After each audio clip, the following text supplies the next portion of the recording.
เปิดสถานีฟังตุลุงยองนักเทศเสียงทองชื่อเสียงดังก้องทั่วฟ้าธานีตัวจริงเสียงจริงวัดดอยน้อยแม่ตามเทวีต้อนรับญาติโยมที่มีจิตศรัทธามาร่วมสร้างบุญ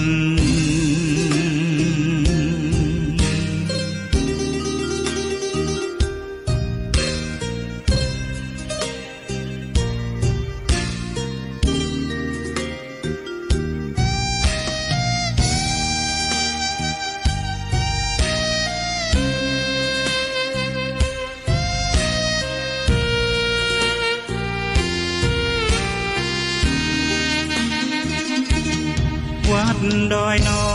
ยอยู่กลางยอดดอยโรยต่ออำเภอดอยหลอกเขตติดต่อป่าสางลำพูนเดินทางปลอดภัยจากเชียงใหม่หรือสายลำพูนยินดีต้อนรับนักบุญมาร่วมสร้างทานบารมีตีสามตีสี่เปิดสถานีฟังตุลุงยองนักเทศเสียงทองชื่อเสียงดังก้องทั่วฟ้า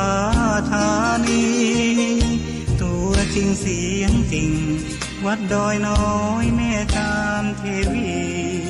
ต้อนรับญาติโยมที่มีจิตศรัทธามาร่วมสร้าง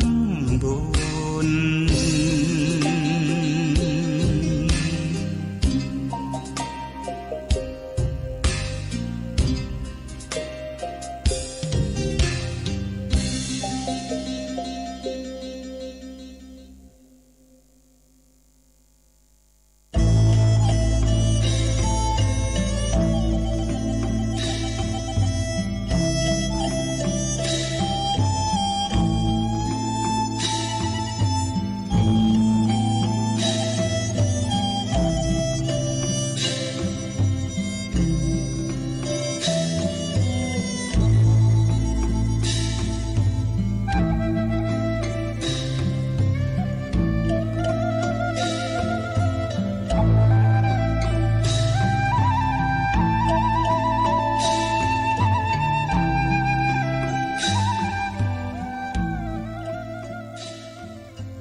ยศและลาภหาไป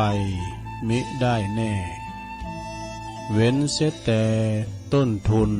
บุญกุศลทิ้งสมบัติทั้งหลายไว้ปวงชนร่างของตนเขายังเอาไปเผาไฟตื่นเจ้าขึ้นมายิ้มแย้มแจ่มใสทุกโศกโรคภัยหายไปหมดสิ้นก็ขอความนอบน้อมแด่พระรัตนตรัยอันมีพระพุทธพระธรรมพระสงฆ์เป็นสรณะที่พึ่งกราบแนบไต่ไหวสาถวายความเคารพมายังครูบาอาจารย์พระมหาเถรานุเถระตันเจ้าคณะพระสังฆาธิการพระภิกษุสามเณรเจ้าจุโตนจุองค์กุวัดวาอารามพระล้อมตึงสำนักติภักสงฆ์โตยเนอะเจริญปอนมายังบรรดาปอออกแม่ออกศรัทธาตันสาธุชนคนดีทั้งหลายนักศีลนักบุญอาตีได้เปิดวิทยุฟังอยู่ตั้งบ้านตั้งจองว่าจะปิ้นปอโลงแม่โลงปอลุงแม่ป่าปีป่าหน้าเอาเนาะศรัทธาตีนจองห้องวัดเถ่าแก่หนุ่มกำใจยิงต่างหลายเมื่อวัดแตกตื่นมื่นตาตื่นจืนขึ้นมาเนาะก็หมุนคืนเปิดวิทยุมาฟัง มาฟังรายการรายการนี้เปิ้นใส่ชื่อว่ารายการซับเปเฮละปากินากะขอนลุงไก่แจ้งรายการเสียงธรรมแสงทอง ซึ่งก็ดำเนินรายการบริหารเวลาโดยต้นตัวแห่งอาตมาภาพเก่ากระผมตุลุงนันชัยวัฒนาคเสโนแห่งวัดพระธาตุดอยน้อยตำบลดอยหล่ออำเภอดอยหล่อจังหวัดเชียงใหม่ก็มาปบมาปะกันเนาะในยามค่ำคืนไก่แจ้งคอนลุงนะรายการตัวลุงในเปิดว่าซับเปเฮแล้วก็หมายความว่ามีนาต่างๆนะมีหลายอย่างหลายอันแต่เปรียบเป็นอาหารการกินก็แกงโหแกงแค่เนาะสดาเนาะแกงโหแกงแค่มันมีหั่นหมดผักแคบก้าเนี่ยผักหยังต่างๆมีแพ้วันดอกขาบนเหมาะเด้อดอกขานะ มาใส่แกงแค่นี่เอาพริกเดใส่พองก้าอย่างเนาะแกงแค่เนี่ยแกงโหแกงแค่ก็มีอย่างก็เล่าสู่กันฟังนะศรัทธาญาติโยมทั้งหลาย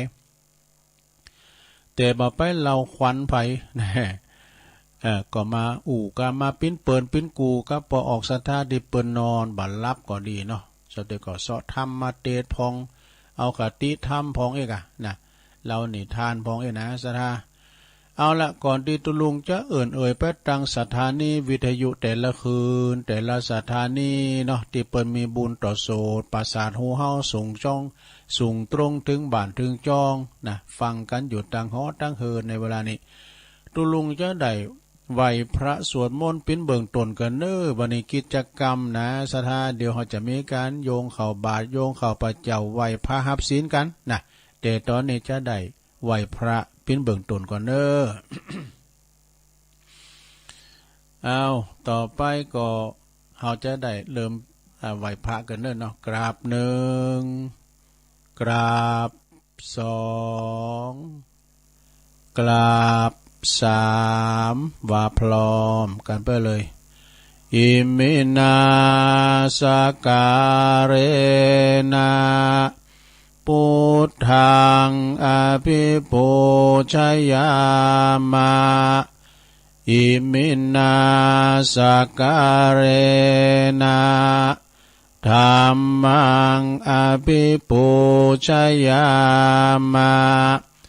อิมินาสการเลนะสังฆังอภิปูชยามะอะระหังสัมมาสัมพุทโธภะคะวาพุทธังภะคะวันตังอภิวาเทมิสวากขาโตภะคะวะตาธัมโมธัมมังนัมมัสสามิสุปฏิปันโนภะคะวะโตสาวกสังโฆสังฆังนะมามินะโมตัสสะภะคะวะโตอะระหะโตสัมมาสัมพุทธัสสะนะโมตัสสะภะคะวะโตอะระหะโตสัมมาสัมพุทธัสสะนะโมตัสสะภะคะวะโตอะระหะโตสัมมาสัมพุทธัสสะอิติปิโสภะคะวะอะระหังสัมมาสัมพุทโธ วิจาจาลานาสัมปันโนสุขโตโลกวิโตอนุตตโลปุริสตัมมาสาลาทิสัทธาเทวมนุสานังพุทโธภะคะวะเตสวากขาโตภะคะวะตาธัมโมสันติติโกอากาลิโกเอหิปัสสิโกโอปันนายิโกปัจจตังเวติตาโปวินโยเหติสุปฏิปันโนภะคะวะโตสาวกสังโฆอุจจุปฏิปันโนภะคะวะโตสาวกสังโฆยายะป ปฏิปันโนภะคะวะโตสาวกสังโฆสามิจิปฏิปันโนภะคะวะโตสาวกสังโฆยติตังจัตตาลิปุริสายุคาเนอัฏฐปุริสปุคคลาเอสะภะคะวะโตสาวกสังโฆอาหุนายโยปะหุนายโยตักขินายโยอัญจัลลิกาลานิโยอนุตตลังปุญญเขตังโลกัสสาติ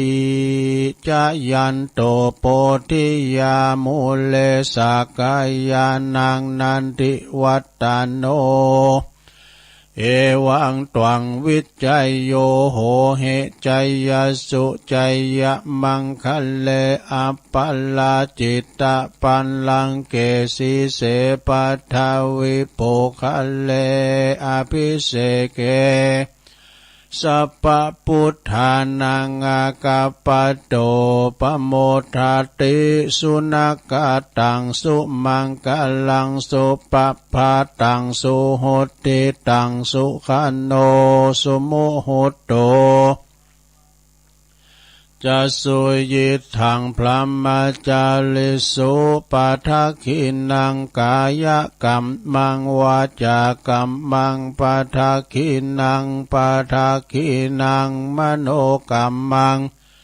ปณิทิเตปัฏขินาปัฏขินานิกาตวานะลาพันตเถปัฏขิเนสัพพิติโยวิวัจจันตุสัพพะโลกโควินาศตุมาเตภวัตวันตรายโยสุขิติขายุโกภวะอภิวาทานาสิลิสานิจังวุตตาปัจจายโนจัตตารโอธัมมาวัฏันติอายุวันโนสุขังปะลังเอาแล้วศรัทธาญาติโยมต่างหลาย ตุลุงก็ปินเก้าปินโหนำสวดมนต์ไปปินเบื้องต้นไปปินตีเรียบร้อยนะก็ขอคุณพระติตไลรัตนะผ่านแผ่วพระแก้วเจ้าทั้งสามประการจุงดลบันดาลมาปกป้องคุ้มครองรักษาวัดวาอารามข่วงแก้วทั้งสามครูบาอาจารย์พระสงฆ์องค์สามเณรเจ้าอยู่กับวัดกับว่าเนาะสืบทอดพระศาสนาไปปิ้นโฉงปินเนิ่นนาบุญศรัทธาได้สักการะปูชากราบไหวงอกงามไพบูรณ์ในพระศาสนาอยู่ก้ำจูปูชาวรพุทธศาสนาไปเฮิงเบิ้นนานยาวชีวังเนาะพอออกไม่ออกศรัทธาก็เหมือนกันขอเหอเมสุขภาพพลานามัยสมบูรณ์แข็งแรงกินข้าวลำกินน้ำลงปิ้นหลุ่มโพลุ่มใสของลูกของหลานนะสูงกำลังใจเนาะไปหายังอีปอยแม่ที่เดินเหินไปไหนมาไหนบ้าได้อยู่ติดต่างติดเตงก็เอาวิทยุปิ้นกูนะลงเด้อเอาวิทยุปิ้นกูปิ้นกิ้มฟังน้ำฟังธรรมสัพพะทานังธรรมะทานังชินาติเปิ้นว่าสู้สังละพะเตปัญญังฟังโดยดียอมเกิดปัญญาเนี่ยลงเนอมาปิ้นกูปิ้นกิ้มกันได้ปุ้งได้วางเนาะ แล้วก็ขอปิ้นกำลังใจลูกหลานด้านเต่าไปกาดไปลีไปทางใดก็ตามไปเนอไปไต่เนาะไปกับรถลายโยดยานพาหนะก็ขอเดินทางแก้วขาดปลอดภัยนะทั้งขาไปและขากลับนะเอาละตอนนี้ไปตุลุงจะไปตั้งสถานีวิทยุเกิดนะลงเนอที่เปิ้นมีบุญต่อโสดประสาทหูเฮาฟังกันถึงจ้องถึงบ้านเนาะกันมีเปิ้นเฮาก็ไม่ได้ยินนะก็สถานีวิทยุตีเปิดหับสัญญาณรายการธรรมะช่วงเวลาตี 3 ถึง 5 โมงเนาะก็ต้องขอบคุณสถานีวิทยุเพื่อการศึกษาศาสนาและวัฒนธรรมนะของวัดไฟหินเนอ FM 104.50 เมกะเฮิรตซ์โดยเมตตาบารมีธรรมอาจารย์ท่านพระครูสมุวิสุวัฒน์วรกิจโจองค์ขลงในเมืองฟังกันไปนะโพดแผ่วหลายดอยนะดอยนางแก้วดอยคุณตาลโพดแผ่วปุ่นแผ่วเจงดาวเนาะคืนนี้ไปไกลเนอะสถานเนอะ ขอบคุณสถานีวิทยุคณะสงฆ์อำเภอฝางอยู่ตั้งอยู่ที่วัดพระบาทอุดมนำบ่อชาวาสำนักวิปัสสนาFM 100.25 เมกะเฮิรตซ์โดยเมตตาบารมีธรรมในพระเดชพระคุณหลวงปอท่านพระครูสุจิตานุรักษ์ด็อกเตอร์เจ้าคณะอำเภอฝางนะและก็ขอบคุณตุปีเจริญโชติธรรมโมโดยและก็ตุปีอมรเทพอุปสันโตลิงสัญญาณไปองค์ขโลงตังปุณะตังเมืองฝาง3อำเภอฝางกันนะชัดเจนเนาะขอบคุณสถานีวิทยุแดนดินถิ่นล้านนาตั้งอยู่ที่บ้านหงงัวตำบลนำบ่อหลงอำเภอสันป่าตองFM 103.50 เมกะเฮิรตซ์โดยคุณรุจิสมบัติเงาคำพี่ใหญ่ใต้โหเฮาขอบคุณสถานีวิทยุธรรมะของชุมชนวัดห้วยตองซักตำบลโขงเปาอำเภอจอมทอง FM 98.75 เมกะเฮิรตซ์โดยเมตตาธรรมอาจารย์พระครูวาปีวรมานิตท่านเจ้าอาวาสแล้วก็ขอบคุณท่านชวลิตชยวังโสลิงสัญญาณไปแล้วนโซนไต่สายแต่ก็ฟังกันไปต่างเพลงมาแล้วแล้วขอบคุณสถานีวิทยุมนเสียงธรรมจากวัดบุพารามตำบลช่างเครื่องอำเภอแม่แจ่มFM 106.25 เมกะเฮิรตซ์โดยเมตตาบารมีธรรมหลวงพ่อพระครูมงคลวิสิทธิ์หลวงพ่อเจ้าคณะอำเภอแม่แจ่มขอบคุณท่านพระปลัดอุทัยตึง2อุทัยด้วยนะขอบคุณสถานีวิทยุเน็กเนลเรดิโอ FM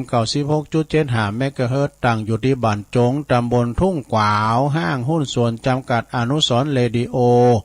อำเภอเมืองปานจังหวัดลำปางขอบคุณสถานีวิทยุ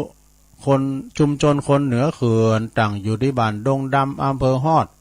จังหวัดเชียงใหม่ FM 90.75 เมกะเฮิรตซ์ด้วยขอบคุณสถานีวิทยุเพื่อการศึกษาและพัฒนาอาชีพเรดิโอเน็ตเวิร์ก FM 103.00 เมกะเฮิรตซ์อำเภอเมืองจังหวัดลำปางโดยคุณอนุพงษ์ตาจีนะขอบคุณสถานีวิทยุเรดิโอเน็ตเวิร์ก FM 99.50 เมกะเฮิรตซ์วิทยาลัยเทคโนโลยีเพื่อการจัดการกฟผ.แม่เมาะลำปางขอบคุณสถานีวิทยุคลื่นของวัดบุญญาวาสมจร.วิทยาลัยสงฆ์นครลำปางFM 106.50แล้วก็น่านฟ้าเรดิโอFM 100.25 เมกะเฮิรตซ์โดยคุณลุงนิรันดร์ปันดอนตรองศรัทธาญาติโยมทั้งหลายก็ฟังกันไปสถานีก็มีหลายคืนศรัทธาญาติโยมทั้งหลายก็มาเปิดหับสัญญาณให้ศรัทธาได้ฟังกันต่างบ้านต่างจองกันไปในเวลานี้มันเป็นเวลาวัดใจกันภัยรับก็ไม่ได้ฟังมาปะกันว่านี่ก็ตรงกับวันนี้เป็นวันเสาร์แน่นอนวันเสาร์ที่16วันนี้วันที่16กรกฎาคมว่านี่ตุลุงว่าวันเสาร์ว่าวันที่16มันใจฉะนั้นสดาญาติโยมทั้งหลายเมื่อว่าได้มาพบมาปะกันแล้ววันนี้เป็นวันเสาร์ตุลุงอย่างว่านะยกวัดมาบ้าน ยกวัดมาบ้านก็คือหมายความว่าเอาก็จะมีการทำกิจกรรมศรัทธาก็คือไหวพระหับศีลแต่โยงเข่าโยงขันเกี่ยวตั้ง3นี่โยงเข่าพิกขาหารโยงเข่าบาดกันกันสดาญาติโยมบางคนได้ไปวัดไปว่ามือเป็นการโทนความจำโทนกรรมต่างๆโยงเข่าบาดนี่มันกรรมมันจะฮื้อได้ไปวัดมือละตุลุงก็จะมาปีนเก้าปีนโหเป็นการโทนความจำเหมือนกับเขาไปวัดยกวัดมาบาดคือสร้างจินตนาการขึ้นมาเอาละศรัทธาเปิดบังหึงเป็นการเสียเวลานักไปกว่านี้ตุลุงจะเริ่มแล้วต่อไปจะได้สู่มาขันแก้วตั้ง3เป็นลำดับต่อไปนะ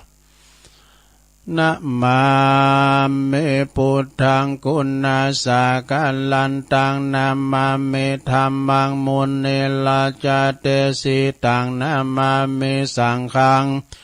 มุนิลาจาสาวกังอาจายโยโนปันเตอาชากมายาธาปะเลยาธามุลาเหยาธาอากุสเล เยมะยังพุทธธัมมาสังฆาสังฆาเตสุลตาเนจาติเตวาปัจจุปันเนวาอวิวายาติวาลาโหวากายเยนาวาวาจายาวามนัสสาวาปะมะตังวาอากาลวังวาอากาสิมหาติสวายาธาธัมมังปฏิกัลโลมาเตสังโนพันเตปุตตติลัตตันนัปตยังอนุกัมปังอุปาตยาอาจายังอาจายาโตปฏิกันหาตุคัมมันตุสัพพังโตสังอายาติงสังวัลลิสัมมานะปุณเนวังกัลลิสามาสันจิจาโตสังอาสันจิจาโตสังสัพพังโตสังขมันตุโนเอาแล้ว จบไปอย่างนี้แล้วลงเอ้ยเอาต่อไปเขาก็จะได้ซูมาเข้าพิขาหารเนื้อว่าพร้อมกันไปเลยนะมาเมตุปาบุภาลาจาตาเนโอตานาปิกาหาลาตาเนสหปาลิวาลาตาเนวัลาตาคินาเยกายะตัวเลวจิตัวเลมโนตัวเลสันจิจัปปมาเตนาวาอาสันจิจัปปมาเตนาวากายะกัมเมนาวาวจิกัมเมนาวามโนกัมเมนาวาอติตาโตสังปัจจุปันนโตสังสัพพังโตสังกมันตุโนตุติยัมปิตติยัมปินะมาเมตุปะบุภาลาจัตตาเนโอตันนาปิกาหาลาตาเนสหปาลิวาลาตาเนวัลาตาคินาเยกายะตัวเลวจิตัวเลมโนตัวเลสันจิจาปัมมาเตนาวาอสันจิจาปัมมาเตนาวากายะกัมเมนาวาวจิกัมเมนาวามโนกัมเมนาวาอาติตาโตสังปัจจุปันนโตสังสัพพังโตสังขมันตุโนแล้วไปทำอย่างนั่นละลงเอ้ย ตั้งใจกันหน่อยเนอะเอาต่อไปโยงเข้าพระเจ้าเนอะอิมังโอตานาปินดาตานังติลตานานังสกาจังเตมาปูเจมาตุติยัมปิอิมังโอตานาปินดาตานังติลตานานังสกาจังเตมาปูเจมาตติยัมปิอิมังโอตานาปินดาตานังติลตานานังสกาจังเตมาปูเจมาติกาลตังหิตายาสุขายายาวันนิปานายาสังวัตันตุโนเอาแล้ว จบไปแถมอย่างหนึ่งแล้วลงเอ้ยปูลามนะครับเราตังลุมขมได้ยินไหนล่ะช้าเขาตังหลายต่อไปก็โยงเข้าบาทแล้วปลามอื่นไปแล้วเนาะสาธุโอกาสะโอตันนาปินดิปาตังทานังนิปานาปัจจโยโหนตุโนนิจังโอตันนาปินดิปาตังทานังนิปานาปัจจโยโหนตุโนนิจังโอตันนาปินดิปาตังทานังนิปานาปัจจโยโหนตุโนนิจังเอาแล้วสัทธาญาติโยมทั้งหลายกรรมต่างๆก็มีเปงเต้าอี้ต่อนนี้ไปเฮาลุกไปไหนปู่จานก็ลุกไปต่างแถวเน้อจะใส่บาตรกันแล้ว ไปต่างแถวปุ่นโฮงหลวงคูบาปุ่นนะไป ปอจายเทวบุตรอยู่แถวหน้าแม่ยิงเทวดาอยู่แถวหลังแน่แล้วก็ปากันถอดแคบถอดเกือไปนู่ไปมีหมูก็ถอดกุ๊บไปชุบแคบก็ถอดรองเท้า เอาภาชนะข่าวรุ่นบาทขายโยมไม่แน่มดเกี่ยวค้ำม้ามจูข้าแล้วอ่อนหมูในสูไปไหนหูยเป็นนางกลุ่มงุ่มก็ยังหันหรอเป็นมาโกดไล่โกดลาวอ่ะโกดไล่กันเนาะปากันสอหากะกะละมังทางเปี้ยช่วยกันอ้าวแล้วปู่ล้ำเอาสวยไปหนิมนตุลุงทาเขาลุงมา ตุลุงทาเอาละเนอตอนนี้ต่างอกต่างใจเนอลงเนอหูยวันนี้คุณมาหนักมาหลายตึงใจตึงยิงเนาะเอาวันนี้เปิ่นตุดกันมาหลายปีวันนี้คุณหลายหอเขาช้าปีนี้คุณหลายด้วยท่านสจ.ก็มาท่านนายกก็มารองนายกปอหลวงชมรมกำนันผู้ใหญ่บ้านพอเบอร์ก็มาเนี่ยปอหน่อยปอนั้นปอจานละวัดไผ่มขาสะคูนอยู่กันระยะห่างหน่อยดู เอากันละมั่งทั้งเป้พร้อมแล้วเนาะโยงเข่าติดโรติดเก่าเนาะลำเปิงว่าข้าวของข้าพระเจ้าขาวดังดอกบัวยกขึ้นเหนือหัวถวายแด่พระสงฆ์จิตใจจำนงตรงต่อพระนิพพานขอให้ถึงเมืองแก้วขอให้แคล้วบ่วงมารขอให้ทานศาสนาพระศรีอานในอนาคตการโน้นเทินสาธุเอาละเนอ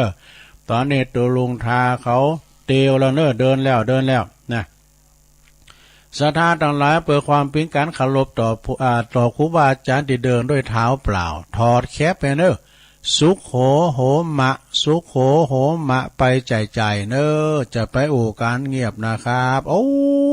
เขารุ่นบาทเขารุ่นเพื่ออาทิตย์ตุลุงทาเบีย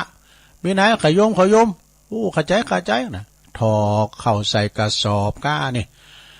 ถอเข้าใส่กะละมังทางเปกว่าประกบเลยคุณมาหลายตัวเจ้าพระนายมีหน่อยเดียว มันสมดุลกันด่ะ เอาใส่เข้าบาทกันไปเตียวไปจนสุดปลายนะโอ้ไข่นักใต้ไปเนอนักตั้งหัวหน่อยเนอตั้งใต้นี่ลูกหลาโคฮอมาดูโอ้ไปบาท2 บาทก็ติ้มบาทแล้วในเมื่อว่าครูบาอาจารย์รับบาทมาปิ้นตีเรียบร้อยนะขึ้นอยู่บุ้นแตนสังนางปิ้นตีเรียบร้อยละศรัทธาเฮาเข้ามาในศาลาวิหารเนออ้าวไผที่เขาที่มือก่อนล่างที่ก๊อกหันก็ได้ริมกินให้ก็ได้พี่ยังเนอ เอามาทางในจะไปนางพิธีนะกันนางพิธีมาสลุงมันปัดกันนะศรัทธาเนาะเอานางตีไหนตีหันเนอปีหลายน้องนักวันนี้เฮาจะได้เริ่มเนอจะได้เริ่มทำพิธีแล้วสงบกันเนอระงับหับปากเนอต่อไปน้อมจิตน้อมใจเบญนามาตั้งพระประธานในวิหารศาลาพี่เนอตอนนี้ไปก็จะได้เริ่มพิธีละนะโอ้วันนี้ท่านพอเฮามาเนาะเขาจะได้เจริญปอนอาจจะได้ขอท่านพอ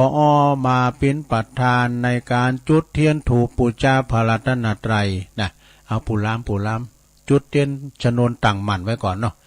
เอาละเนอศรัทธาเฮาเนอน้อมจิตน้อมใจเนอเจริญขอเจิญท่านพอคงเฮนเฮาได้เป็นประธานในการจุดเทียนถูกปูชาพระรัตนตรัยทุกท่านปนมมือเนอในเมื่อว่าท่านพอคงเฮนเฮาจุดเทียนถูกปูชาพระรัตนตรัยปิ้นติเรียบร้อยผู้ช่วยเกณฑ์ขันศีลหืออันตุลุงทากรรมนะเอาล่ะเนาะเมื่อทุกอย่างเรียบร้อยปูจานว่าไปเลยมันลาแล้วไฟใหม่หลงเข่าต้มเต้นเหมือนขา เพื่อจะไปการกันอยู่เอาเลยนะเอาล่ะเนาะตอนนี้ไปเนอศรัทธาญาติโยมทั้งหลายอีปอยแม่เขาต่างอกต่างใจกันนี่เอาแต่นะเอาจะได้อาราธนาศีลแล้วก็หับศีลกันเป็นลำดับต่อไปเนอ มะยังพันเต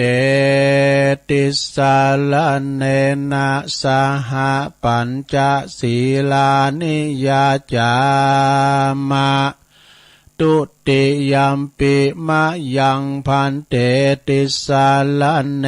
นะสหปัญจศีลานิยาจามะ ตติยัมปิมะยังพันเต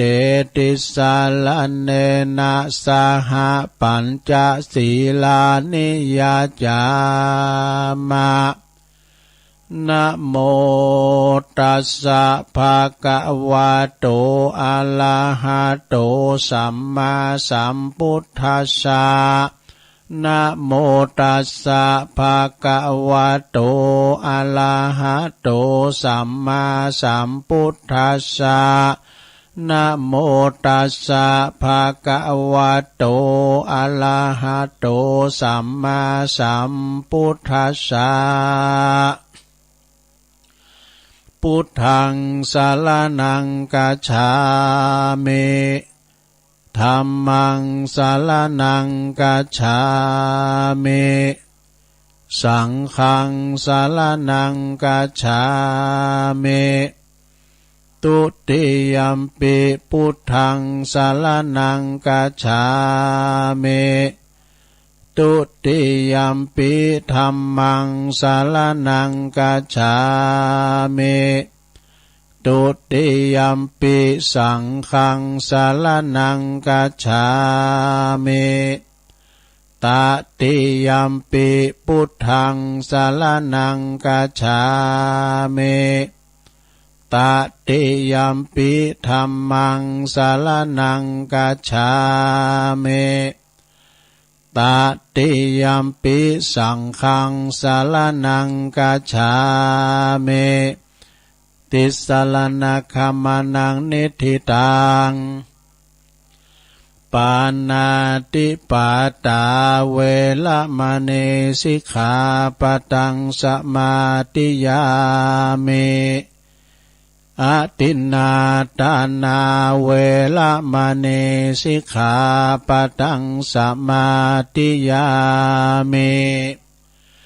กาเมสุมิจฉาจาลาเวละมะเนสิกขาปะตังสมาธิยามิมุสา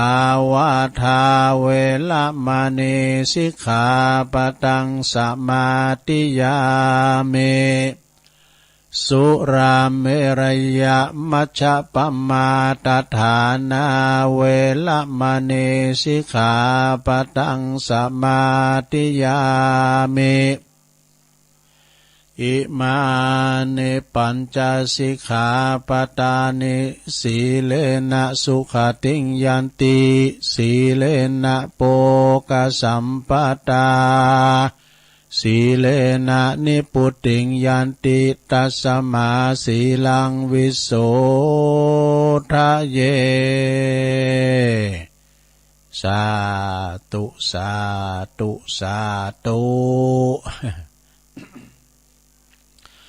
เอาแล้วศรัทธาญาติโยมต่างหลายตุลุงก็ปันศีลไปปินตีเรียบร้อยรักษาไว้ดีๆนะลงเด้อไปเสมันหายถ้ามันหายก็ปินหยังเสาหน้าตุลุงก็มาปันแถมอันนั้นเนาะปินธรรมดารักษาไว้ศีลเป็นอภรณ์ที่งดงามเด้อศรัทธาถ้าไผมีศีลนี่นะผู้นั้นจะมีสุขมีความสุขตลอดปีตลอดวันตลอดเดินเด้อถ้าว่าเฮามีศีลเนี่ยอยู่ร้อนห้อนตุกเน้อศรัทธาเนาะนะฉะนั้นมีศีลหาประดับจิตประดับใจไปนะเอาละตอนนี้ไปศรัทธาญาติโยมทั้งหลายขอนิมนต์ตุลุงทาสวดอันนี้กำลังโยยามะก็สวดอันเนี้ยสวดนกยุงพญานกยุงทองได้กะเอาตอนนี้ไปจะได้สวดพญานกยุงทองนะลงเด้อพญานกยุงทองเนี่ยเปิ้นจะไปออกสอดลาหากินในเถินในป่านี่นะเปิ้นจะต้องสวดบทนี่หน่อยซะนะเนี่ยโมหะปริตเนี่ยหรือว่าทำบทสวดอุตเตอเปเนี่ยนะตุลุงยะวาไปกันหน่อยซะนะเนี่ยอุเตตายัญจคุมาเอกาลาชาหลิสวันโนปาทาวิปาภาโสตังนามัสสามิหาลิสวันนังปาทาวิปาภาสังตยัสสกุตตาวิหาเลมุทิวสังเยพระมัณนาเวตากุสัพพะธัมเมเตเมนะโมเตจามังปะลายันตุนามาตุพุทธานังนามาตุโพธิยา นะโมวิมุตตานังนะโมวิมุตติยาอิมังโสปาริตังกัตถาโมโลจาลติเอสนาอเปตยัญจคุมาเอกาลาชาหาลิสวันโนปัทวิปาภาโสตังตังนามัสสามิหาลิสวันนังปัทวิปาภาสังตยาสกุตาวิหาเลมูลติงเยพลัมมันนาเวตากุสัพพะธัมเมเตเมนะโมเตจามังปัลลายันตุนามาตุพุทธานังนามาตุโพธิยานะโมวิมุตตานังนะโมวิมุตติยาอิมังโสปาริตังกัตถาโมโลวาสัมมากัปปะยิติโมลปาลิตังเอาแล้วสวดโมหปาลิตพญานกยุงทองจบลงไปศรัทธาญาโยมทั้งหลายนะไปตีในตั้งใดก็ตามวันนี้ตลอดทั้งวันไปเนื้อไปไต่คืนไต่ลองเนื้อจะได้ก็ตามขอเดินทางเขี้ยวคาดปลอดภัยนะบ่มีอุปสรรคอันใดจะรอดถึงจะไปติดต่อประสานงานต่างๆขอมีผลสำเร็จเนอะนะเดินทางเขี้ยวคาดปลอดภัยตอนนี้ไปจะไหวกุลโลมเนอะลงเนอะไหวกุลโลมนะกุลอย่างต่างๆมันมีกุลหมดอะนะเขามีกุลน้ำมีกุลแดดมีกุลฝุ่นมีกุลกูอย่างนะฉะนั้นเดี๋ยวว่าพร้อมกันไปเลยเนอะสาธุสาธุสาธุข้าขอยกมือ10 นิ้วขึ้นตั้งวางกิ้วไก่เกาเกษาปูคาต่างหลายข้อขอนำมาสาการคุณพระปิตามี21คุณพระมันดามี12คุณพระแม่โพธิ์ศพมี39คุณพระพุทธเจ้า56คุณพระธรรมเจ้า38คุณพระสังฆเจ้า14คุณพระอาจารย์คุณอาจารย์10คุณกรรมฐาน8คุณไฟมี6คุณลมมี7คุณแม่พรณีมี21คุณพระคงคามี12คุณอัคคละ33กุลศีล5มี11กุลศีล8มี12กุลอัคคละ33กุลศีล5กุลศีล8มี12กุลศีล10มี21กุลจตุปาริสุทธศีลมี27กุลอัคคกุลอรหันตาคือมรรค4ผล4นิพพาน1รวมเป็น9กุลอาสาสาวาปัสสาสานิสาวาสาอาสากุลพระวิหาร84,000 หลังกุลพระมหาเจดีย์เจ้ามี84,000 ดวงภูคาต่างหลายก็ขออาราธนาคุณต่างหลายเหล่านี้จงได้มาเป็นสร้อยประดับสำหรับกายอันพระเสริฐเมื่อผู้ข้าเจ้าต่างหลายได้ดับจิตเสียงชีวิตในสังขาร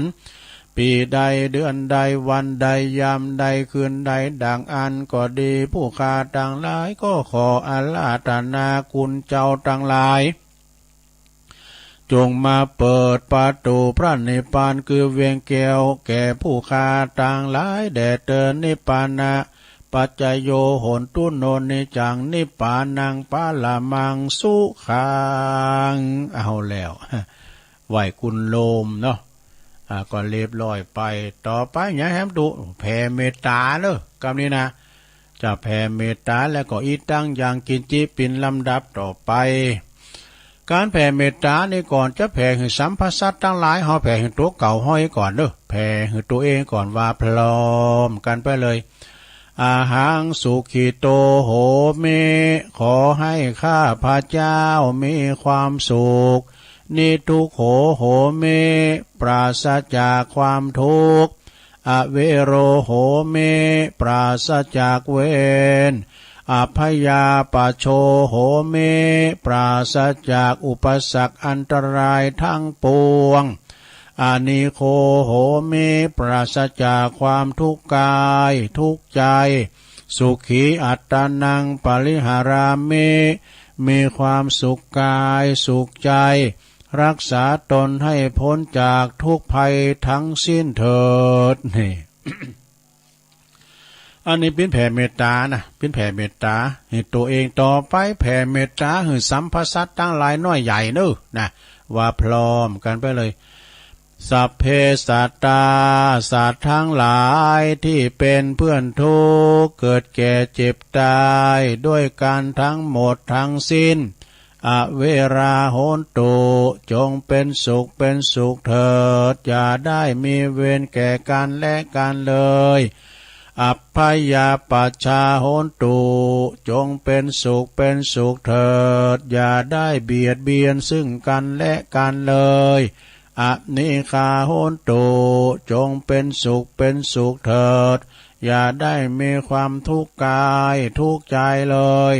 สุขีอัตตานังปริหารันตุ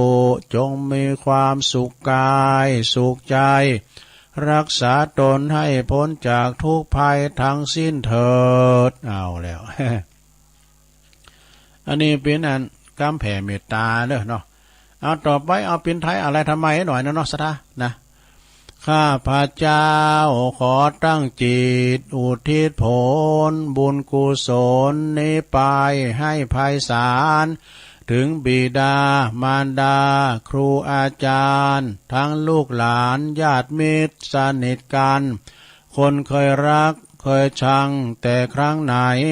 ขอให้ได้ในกุศลผลของฉันทั้งเจ้ากรรมนายเวรเทพเทวัน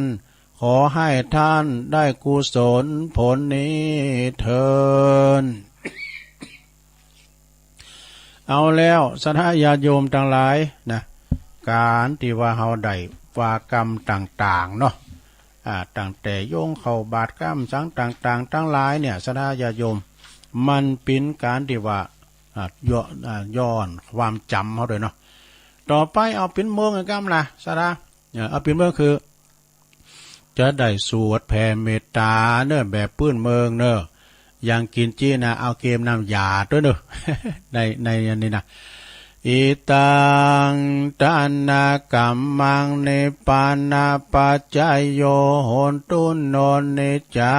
งอิตังศีลากัมมังนิปานาปัจจายโยโหนตุโนเนจังอิตังภาวนากัมมังนิปานาปัจจายโยโหนตุโนเนจังยังกินเจกุสลังกาตาปังกัมมังสะเปเหกาเตเหกาตังปุญญังโนอนุโมตันตุสุนันตุโพนโตเยเตวะอัสสมิงฐานเนอาติกาตาทิกายุกาสัตตาหนตุสัพพสัตตาสุขีอัตตานังปาลิหาลันตุมาตาปิตาสุขีตาหนตุตุขะปัมมุญจันตุสัพเพยาติกาสุขีตาหนตุตุขะปัมมุญจันตุสัพเพอัญญาติกาสุขิตาโหนตุตุขะปัมมุญจันตุสัพเพปิสาสัพเพยาขาสัพเพเปตาสุขิตาโหนตุ ทุกขะปัมมุญจันตุสัพเพนาคาตาสุขิตาโหนตุทุกขะปัมมุญจันตุสัพเพเทวาสุขิตาโหนตุตุขะปัมมุญจันตุสัพเพอาจาริยุปัจจายาสุขิตาโหนตุตุขะปัมมุญจันตุสัพพสัมปติโยชมิจฉันตุโวเอาแล้วว่าตัวเต้นหลงไข่โวยไปปู่จ๋าเหรอไม่ว่าโวยต่อไปเขาจะได้วันตาพระเจ้าหลวงคงแก้วอารามถึงไม้สาลีมหาโพธิทิงบ่ล่ะนุ วันตาเมพุทธังสัพพเมโตสังกัมมะธัมเมพันเตวันตาเมธัมมังสัพพเมโตสังกัมมะธัมเมพันเตวันตาเมสังฆังสัพพังเมโตสังกัมมะธัมเมปันเตวันตาเมกาลูอุปจาจาริเยสัพพังเมโตสังกัมมะธัมเมปันเต วันตามิกัมมัฏฐานังสัพพังเมโตสังคัมมาธัมเมปันเตวันตามิอารัมเมปัตตาสิมายังสัพพังเมโตสังคัมมาธัมเมปันเตวันตามิเจติยังสัพพังสัมปัฏฐานเนสุมปลเดนติตาสัลลิลาธาตุมหาโพธิงพุทธรูปังสักกะลังสัตตนาคโลเกเทวโลเกปรัมมาโตเกจมปูติเปลังกาติเปสัลลิลาธาตุโยเกสาธาตุโยอะละหันตาธาตุโยเจติยังกันตะกุติงจตุรสีติสาหัสเตตัมมะกันเตสัพเพตังปาตาเจติยังอาหังวันทาเมสัพพโสอาวันตาลงจบไปแล้วต่อไปบินหน้ามาดังครูบาอาจารย์เมตุลุงทาปินเก้า เอาจะได้สูมากาลวะครูบาอาจารย์เนอหมอบลุงเนอว่าวันตาหน่อยพร้อมกันไปเลยวันตาเมปันเตสาปังอัมปัลลาตังคัมมาธัมเมปันเตมายากาตังปุญญังสามินาอนุโมดิตาปังสามินากาตังปุญญังไมหังตาตาปังสาธุสาธุอนุโมทาเมจัตตาโลธรรมาวัฏันติอายุวันโนสุขังปลังสาธุสาธุสาธุเอาแล้วศรัทธาญาติโยมทั้งหลายกิจกรรมรวมกันเนอะวันพระวันศีลยกวัดมาบ้านก็จบลุงไปนะพิษพลาดประการได้สุมาปนหน่อยปนานได้เด้อสุมาปนหน่อยปนานโตยนะอันนี้จำลองจากวัดมาจินตนาการเนาะอีปอยแม่เขาได้ไปวัดไปมาแต่หึงอ่ะนะก็เลยว่าเฮาก็เลยมีการสุมากาลวะนะหรือว่าเฮามีกิจกรรมอย่างต่างๆนะผิดพลาดประการได้สุมาปอน้อยปอนานด้วยเนอเนาะอันนี้ก็เป็นกิจกรรมก็ผ่านไปนะต่อไปอย่างแถมตุมีแถมอยู่ศรัทธาเนาะเกตเล็กเกตน้อยก็มาเราสู่จู้กันฟังนะเราสู่จู้กันฟังกับพี่น้องศรัทธาปอออกไม่ออกศรัทธาญาติโยมทั้งหลายตานาปารมีบุญจะเกิดขึ้นได้เมื่อการทำบุญหืดตาลนะเจ้าตังแม่เพนบอกว่าแสดงความจำลงพิ้นเจ้าภาพกันเตกันทำวันนี้ทำเต้นเตนเนอะก่อมพิ้นยังนะตัวลุงก็ได้รับไล่เนาะเปิ้นส่งไล่มาในเมตตาธรรมอาจารย์พระครูอภิวัฒนวิกรมเปิ้นว่าผูกนี่ก็ขอตัวลุงบริหารเวลาแถมเจ้าหนึ่งเนี่ยนะเนื่องจากว่าวันพุธนี่เป็นวันติดใช่ไหมวันนี้วันเสาร์แน่นอนเนาะ วันนี้วันเสาร์ก็คือหมายความว่าอาจารย์เป็นรายการของอาจารย์พระครูวรธรรมมานาถเนอะเจ้าวัดน้องเหงเขานี่นะซึ่งเป็นครูบาอาจารย์ตุลุงแถมตนหนึ่งเนี่ยเปิ้นก็อาจจะสารวนไปหับญาติโยมจ้ะ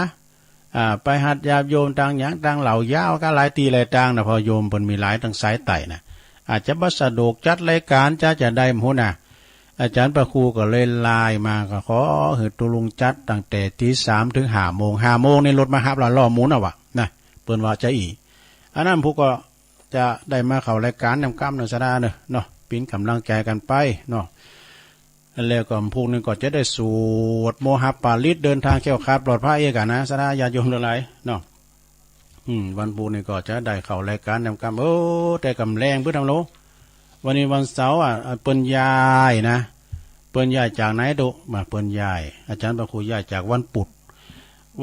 ธนี่ก็ตามปกติตุลุงก็จะเข้ารายการวันพุธนี่ก็6 โมงถึง 2 ทุ่มนี่นะวันพุธนี่ก็เป็นรายการของอาจารย์ท่านพระมหานพดลท่านเจ้าคณะอำเภอปุณณเวียงเหนือวังเหนือนะเปิดมาเข้ารายการก็ฟังเปิดก็โมนดีนะแล้วก็ตุลุก็ยกย้ายไปในปูนก็อัน วันเสาร์ผูกก็วันนี้กันเนาะวันนี้เขาวันเสาร์จะได้อ่านแล้วเจอ4-5 ซองเด้อพี่น้องต่างงานปุ่นปังน้ำทุก็ดีคุณเล่าก็ดีต่างเวียงเป่าเดี๋ยวนี้เพิ่มได้ยินนะก็เลยได้อ่านมันแรงบึ้ดเนาะเอาแล้วตอนนี้ไปสถามีนี่แถมหน่อยเนาะคติธรรมถึงเรื่องความฝันนี่นะสถาญาติโยมหลายฝันนี่ก็คือการรับตาแล้วหารับหาฝันไปในบางพูนก็ฝันใดอันนั้นอันนี้พอไงนะฝันเขียวหลอนมะข้าวเนี่ยแล้วก็ฝันไปเอวแพะเอวปลาเนี่ยความฝันนี่มันจะแน่นอนเนาะสถาญาติโยมหลายกำฝันมีเต็มเต่าคือหมุนน่ะ เนาะอันนี้เดี๋ยวลองบุพนิมิตนะความฝันทั้งหลายก็เหตุแห่งความฝันมี4 ประการนะลงเด้อนะข้อที่ 1บุพนิมิต2จิตอาวรณ์3เทพสังหรณ์4ธาตุกำเริบนี่พิจารณาลองฟังก่อนเด้อข้อที่1นี่บุพนิมิตนะบุพนิมิตก็คือกรรมใดๆที่เฮาได้เคยกระทำมาตีเป็นกุศลหรืออกุศลมันจะมาเตือนในฝันเฮาเด้อแน่จะเตือนในฝันเฮานะเตือนจะฮือนะฉันเตือนบางคนในฝันสมมาเด้อฝันตายว่ะไปหันมาโมดตัวอันของกินของตาในแม่นายว่ะมันเปิ้นเอาไว้ในอันศาลาเก่าห้องอะไรดอกอันนี้ก็คือฝันเนาะบางคนก็ฝันบอกโตอีพ่อฝันนะบอกว่ามันคน4 คนมามีเข่ากำหอกกำดาบมาว่ามาจักเอาอีพ่อไปอีพ่อมันไปก็ได้จักเอาไปอยู่ไอ้ดอกนั่นจ่าโยมผีบานก็โยมนี่เนาะมันฝันนะอันนี้คือฝันบุพนิมิตเด้อฝันแถมอย่างหนึ่งข้อที่2จิตอาวรณ์นี่พิ้นจะได้ลงจิตอาวรณ์นี่ก็คือจิตใจจดจ่อในเรื่องใดเรื่องหนึ่งนะเรื่องใดๆยอมจะทำให้เฮาฝันถึงเรื่องนั้นนี่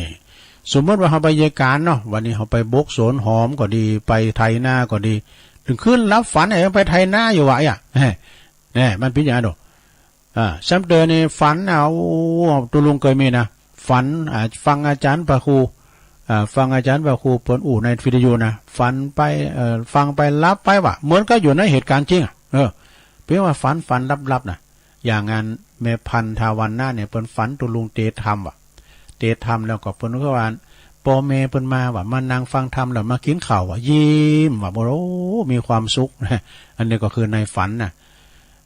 อันนี้คือจิตอาวรณ์ต่อไปข้อที่3เทพสังหรณ์นี่เทวดาโดนจิตโดนใจหือฝันนี่เทวดามาฝันเที่ยวต้นไม้หลวงฮะนะอย่าไปใกล้เด้อยื้อคุมสมบัติเมื่อคุมสมบัติอย่างวะเนาะเป็นเทวดาสังหรณ์เด้อประวัติเทพสังหรณ์คือเทวดาโดนใจหือฝันข้อสุดท้ายลงข้อที่4ธาตุกำเริบนี่เป็นจะได้กินหนักลำไปท้องอืดท้องเสนี่กินหนักลำไปทำให้ฝันนะกินข้าวหนักแล้วปวดโตหนังตายหย่อนแล้วนะประมาณนะก็ให้รับแล้วก็ฝันนี่ธาตุกำเริบธาตุบปักกติทำให้ฝันได้นะฝันให้ฝันดีมันก็คือในฝันเหมือนกันฝันฝันให้มันไม่เหมือนกันว่าฝันให้ตุลุงก็เคยฝันให้นะเคยไปเจอหนึ่งไปอบรมนะไปโอลมที่พุทธมณฑลมือละพินตูใหม่ก็ฮะเนาะต้องมาพินตูใหม่ครับตูปีลงเนี่ยกะก่อนไปอยู่ปาตานเนาะเดี๋ยวนี้ไปอยู่พุ่นทุ่งพึ่งจังหวัดน่านไปตัวกันเนี่ยปุถุเจ้าก็หลายเนี่ยหาตีนอนบ่ได้นะเปิ้นก็ไปอบรมกันไปนอนเพื่อนะก็ก่อนวันที่5 ธันวาคมเนาะเปิ้นไปอบรมแล้วไปนอนแล้วก็ไปต่างกฎต่างไผมาในกะที่พุทธมณฑลบ่นะขึ้นมานอนนั้นบุญหากรรมที่เปิ้นแพงบัดแล้วเด้อเนาะมันเป็นตึก2 แจ้นก็ฮะเนาะแล้วก็ทางในเนี่ยก็ครูบาอาจารย์นอนหมดครับตื่นไปลงมานอนหน้าห้องน้ำเนี่ยเว้ยดุนี่น่ะแล้วเปิ้นแพงแล้วเดี๋ยวแล้วเปิ้นจะจ่ายได้นะห้องน้ำเปิ้นจะจ่ายแล้วเปิ้นแล้วเด้อเนาะตุลงก็ไปนอนหาปวดท้องคืนมาฝันให้แล้วเลยมันเป็นคุณอย่างคุณโบราณตัวใหญ่ขนาดแหละปวดโถมันเข้ามาหาตุลุงนะตุลุงก็อึกยักมันยอกแยกไม่ได้มันมาถึงมาก็ตุลุงว่ะโหงขึ้นไปนะสุมาเดี๋ยวมันจะเอาตีนเตะหับอย่างฟุตบอลนะครับปวดร้อง ตุปีลงเสดงอ่ะโดงั้นอ่ะโดนะเขย่าแต่หูคิงอ่ะโอ้พี่ว่าฟันให้หรอในฝันนะอันนี้ฟันให้นะลงเด้อนะจบลงไปนะเรื่องฝันนะลงเด้อต่อไปมรณะสี่อย่างได้แก่ยังของมรณะนะข้อที่หนึ่งเป็นว่าอายุขยะมรณะข้อที่สองกรรมขยะมรณะข้อที่สามอุปยขยะมรณะข้อที่สี่อุปเชษกะมรณะมีสี่อย่างด้วยสดาข้อที่หนึ่งนะการตายของหมู่ห้อทั้งหลายนะสดาบางคนนั่นก็ตายตั้งแต่อยู่ในตองของปอของแม่นี่นะบางคนนะก็เกิดมาได้ยามเดียวแมบเดียวก็ตายเกิดมาเอาเจือจาดบางคนได้4 ปี5 ปี6 ปี7 ปีป้อยตายไปก็มีเนี่ยความตายมันแน่นอนเลยสถานไม่มีนิมิตไม่มีเครื่องหมายบอกหูลวงหน้าเนี่ยว่าจะตายเมื่อใดยามใดนะข้อที่หนึ่งแปลว่าอายุขยะมรณะคือตายเพราะสิ้นอายุนี่การตายเพราะสิ้นอายุน่ะคือหมดอายุไขอะหลงอายุ80 90 100ก็ตามเลยนะมันก็เหมือนกับโกมเดียวมันตามไปตามน้ำมันหมดอ่ะใส่มันแห้งนะมันก็ดับโดยปริยายนะเหมือนกับอายุคุณเฮามันตึกอายุแล้วมันก็ไปของมันนะสถานเนาะข้อที่สองกรรมขยะมรณะก็คือตายเพราะสิ้นกรรมหมดกรรมหมดเวรแล้วนะมันถ้าลงวิบากกรรมมามุนแล้วมันไปก็ไปดีแล้วนะมันผลตุกมาไว้แล้วเองเนาะข้อที่สามอุปขยะนะมรณะตายเพราะสิ้นกรรมแล้วก็สิ้นอายุเนี่ยหมดถึงกรรมหมดถึงเวรหมดถึงอายุนะสุดท้ายอุปเชษกะมรณะตายโดยบ่ทันสิ้นอายุนะตายโดยไม่ทันสิ้นอายุเนี่ยก็คือหมายความว่าตายก่อนกำหนดด้วยกับอุปัตตวเหตุต่างๆนะกันลงนะตายเพราะอุปัตตวเหตุต่างๆมีอันนั้นอันนี้พองอันใดอันหนึ่งมามันก็เป็นเอียนะอันนี้ก็คือการตายเนาะคุณเฮามาก็ตายเหมือนกันมูสดาญาติโยมตายบ่ได้มันได้ยังไปซักอย่างตุลุงเอาก่อนว่ากำก่อนนะเนาะก่อนนำรายการแปลว่าแปลว่ายศและลาภหาไปไม่ได้แน่นี่เฮามียศถาบรรดาศักดิ์ก็ดึงเอาไปมันได้ ยศและลาภหาไปไม่ได้แน่เว้นเสียแต่ต้นบุญกุศลนายบาปกับนายบุญเนี่ยไปโดยเฮาลงเด้อมันจะกะลาก็เนาะเพิ่นว่าทำบุญล่างบาปนี่มันได้นะสดาบาปก็คือบาปบุญก็คือบุญมันสูญกันบ่ได้เนี่ยก็คือว่าเฮาทำกรรมไว้หนักท้ายเราไปรับกรรมไว้ก่อนได้นะบุญไว้เสวยเนาะตามครูบาอาจารย์ว่าแล้วก็บาปบุญคุณโทษเนาะศรัทธาญาติโยมตายสิ้นอายุกรรมยศและลาภหาไปไม่ได้แน่เว้นเสียแต่ต้นทุนบุญกุศลทิ้งสมบัติทั้งหลายไว้ปวงชนร่างของตนเขายังเอาไปเผาไฟเขาของมรดกตกทอดเนี่ยเขาของเงินคำต่างๆให้นาปาตั้งรถยนต์รถหยังก็เอาไปตัวไม่ได้นะลูกก่อมไปตัวเมย์ก่อมไปตัวเมื่อเขาไปคนเดียวนะไปสูงตึกสุสานป่าช้า ตอนนั้นก่อนนายบาปในบุญจะนำปลาไปเนาะเว้นแต่ต้นทุนบุญกุศลทิ้งสมบัติวังทั้งหลายไว้ปวงชนร่างของตนเขายังเอาไปเผาไฟก่อนร่างของเขาเนี่ยมันก็โดนไฟเผาหมดซะนะดินสู่ดินน้ำสู่น้ำนะทาก็คืนสู่ธรรมชาติกันไปนี่ว่าเปิ้นว่าโตเวลาตายลุ่มหายตายจากไปแล้วตายแล้วต้องเกิดเนื้อศรัทธาญาติโยมนะตายแล้วก็ต้องเกิดเปิ้นว่ากันเกิดเป็นสัตว์ก็เป็นหยังก็ก่อมหัวเนี่ยแม้แต่พระพุทธเจ้าเปิ้นเกิดมาเนี่ยเสวยพระชาติเป็นพญานกกาพญาแห้งกาพญาหุ่งกาเนี่ยพญากวางพญาสิงโตพญาวานอนเนี่ยนะในนิทานถึงมีหรอเนาะเนี่ยอันนี้จบไปต่อไปวาจาสี่ได้แก่เนี่ยพองการการจาเนี่ยนะศรัทธาจะมีความสำคัญเนอะมีความสำคัญนะปิยวาจามนจาหวานนี่สดาบางคนนี่คุณงามแต่ปดโตปดเจ็บนะประมาณนะเจ็บนะภาษาแปลว่าภาษาแปลว่าเจ็บแต่บางคนเนี่ยจัดงานนะมนจาหวานมันอยู่ที่กำจาเนาะ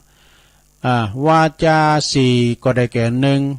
อูแต่กำตีเป็นสุภาษิตนี่สุภาษิตสอนใจนะสะดาเนาะสองอูแต่กำตีเป็นธรรมนี่เป็นน้ำธรรมคำสอนนี่ก็อย่างลงค่อยเนาะสามอูแต่กำตีเป็นตีหักนี่สี่อูแต่กำตีซื่อสัตย์อันนี้ก็คือวาจาสี่นะวาจาสี่ต่อไปก็จะได้อานิมาวาทำกรรมนะสดาตุลุงก็ติ๊กไว้วันพุธนี้จะสอทำมาเตเนอร์แม่เพนวันนี้มันเต้นแต่เตเดียวมันมีขัดที่ทำการกิจกรรมก็กินไปเป็นชั่วโมงหมดละเนาะต่อไปเอานิวามกรรมกันเปิ้นว่ายาเนอะยาสี่อย่างไม่เนี้ยพองยาดูหมิ่นเจ้านี่เจ้าก็คือคุณที่เป็นปกครองเฮาก้าอีกันนะอย่าดูหมิ่นเจ้าอย่าเล่าควันนาย อย่าขายของฝากนี่บัดนี้แต่หรือว่ากินของฝากนะเพิ่นฝากไว้เหอะฝากไว้มาเลยโอ้เตไปกินเลยนะอย่าปากบ่ปินถ้ำนี่อย่าดื่มสุราอย่าดื่มสุราเนาะอย่าหาการพนันอย่าฝันโรยหลังต่างหลัดเนี่ยจงตัดใจเฮานี่ตัดใจเด้อศรัทธานะทำงานประวัติทำงานจงอดทนเอาเนาะอดทนอย่ารอจนเงินเฮี้ยนนะก็คือเงินหมดบางคนนี่เยการได้3-4 วันเงินพอกินแล้วโว้ยกินไปจ่ายไป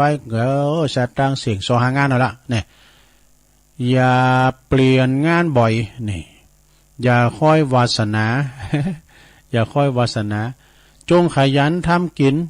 ทรัพย์สินจงรักษานี่รักษาเนอะศรัทธาเนอะเก็บไว้พองเถ่ามาแล้วขอนมีเฮ็ดนะเฮ้ย จงคบหาแต่คนดียามมีอย่าจ่ายหนักนะยามมีจะไปจ่ายหนักนะเก็บไว้ดีๆฟังแล้วก็จดจำบ่ทำตามตีบอกนี่ผีเข้าผีออก อย่ามาว่ากันอันนี้ก็เป็นกรรมกรรมในโซดาน่ะมีหนิมกรรมเพราะว่าขาดจ้างเนี่ยเอาอย่างขาดจ้างนี่เพราะต้องการงาในงาจ้างนี่แปลงเนี่ยลงเนอะขาป๋าเพราะต้องการเนอจีนมันนะขาเสือเพื่อต้องการอย่างต้องการเอาหนังหนังเสือนี่แปลงนะการฟังเพราะต้องการอย่างขอคิดนี่อย่างตุลุงวาเนี่ยเอาปิ้นขอคิดนะลงเนอะเอาปิ้นขอคิดสะเกินเตือนจิตเตือนใจไปศรัทธาญาติโยมทั้งหลายคุณเฮานี่มันเหมือนกันนะ มันเหมือนกันอย่างใดนะบางคนนี่สตั้ง100 บาทนี่นะพอสตั้ง100 บาทของแต่ละคนนี่บัดเต่ากันจริงๆเลยนี่แหละนะบางคนนี่สตั้ง100 บาทบางคนนี่กินกาแฟแก้วเดียวเรียบร้อยหมดนะสตั้ง100 บาทนี่นะบางคนนี่กินข้าวได้ทั้งวันทั้ง3 คาบแต่บางคนนะสำเร็จเลยเนอะกินได้ทั้งครอบครัวนะตึงปอแม่ลูกกินได้ตั้ง100 บาทเลยนะดู แล้วเปิ้นว่าเฮาขาดเนี่ยพองจะอยู่ได้แต่คือเฮาขาดอาหารได้เพียง7 วันเนี่ยโอ้ขาดข้าวขาดอาหารนี่7 วันตายแล้วก็ถ้าขาดน้ำนี่5 วันก็ได้นะแต่ถ้าขาดอากาศหายใจใน3 นาทีเนี่ยเสร็จเนี่ยแต่ถ้าขาดคุณธรรมความดีแม้แต่จะอยู่นานถึง100 ปีก็ตามก็มีกาสักอะไรนี่นะศรัทธาอันนี้ก็เอามาเล่าสู่จู้กันฟังเด้อศรัทธาญาติโยมทั้งหลายอย่างได้นี่เดียวกันเด้อ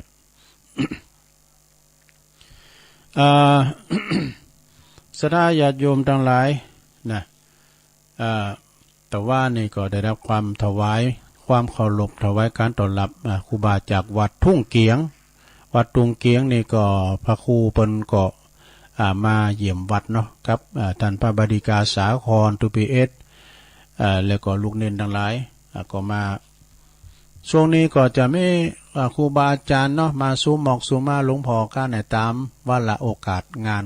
เข้าพรรษาเปิ้นสู่มากันก็มีเป็นบางวัดแต่ที่นั้นหนักแต่เนี่ยก็ปุ่น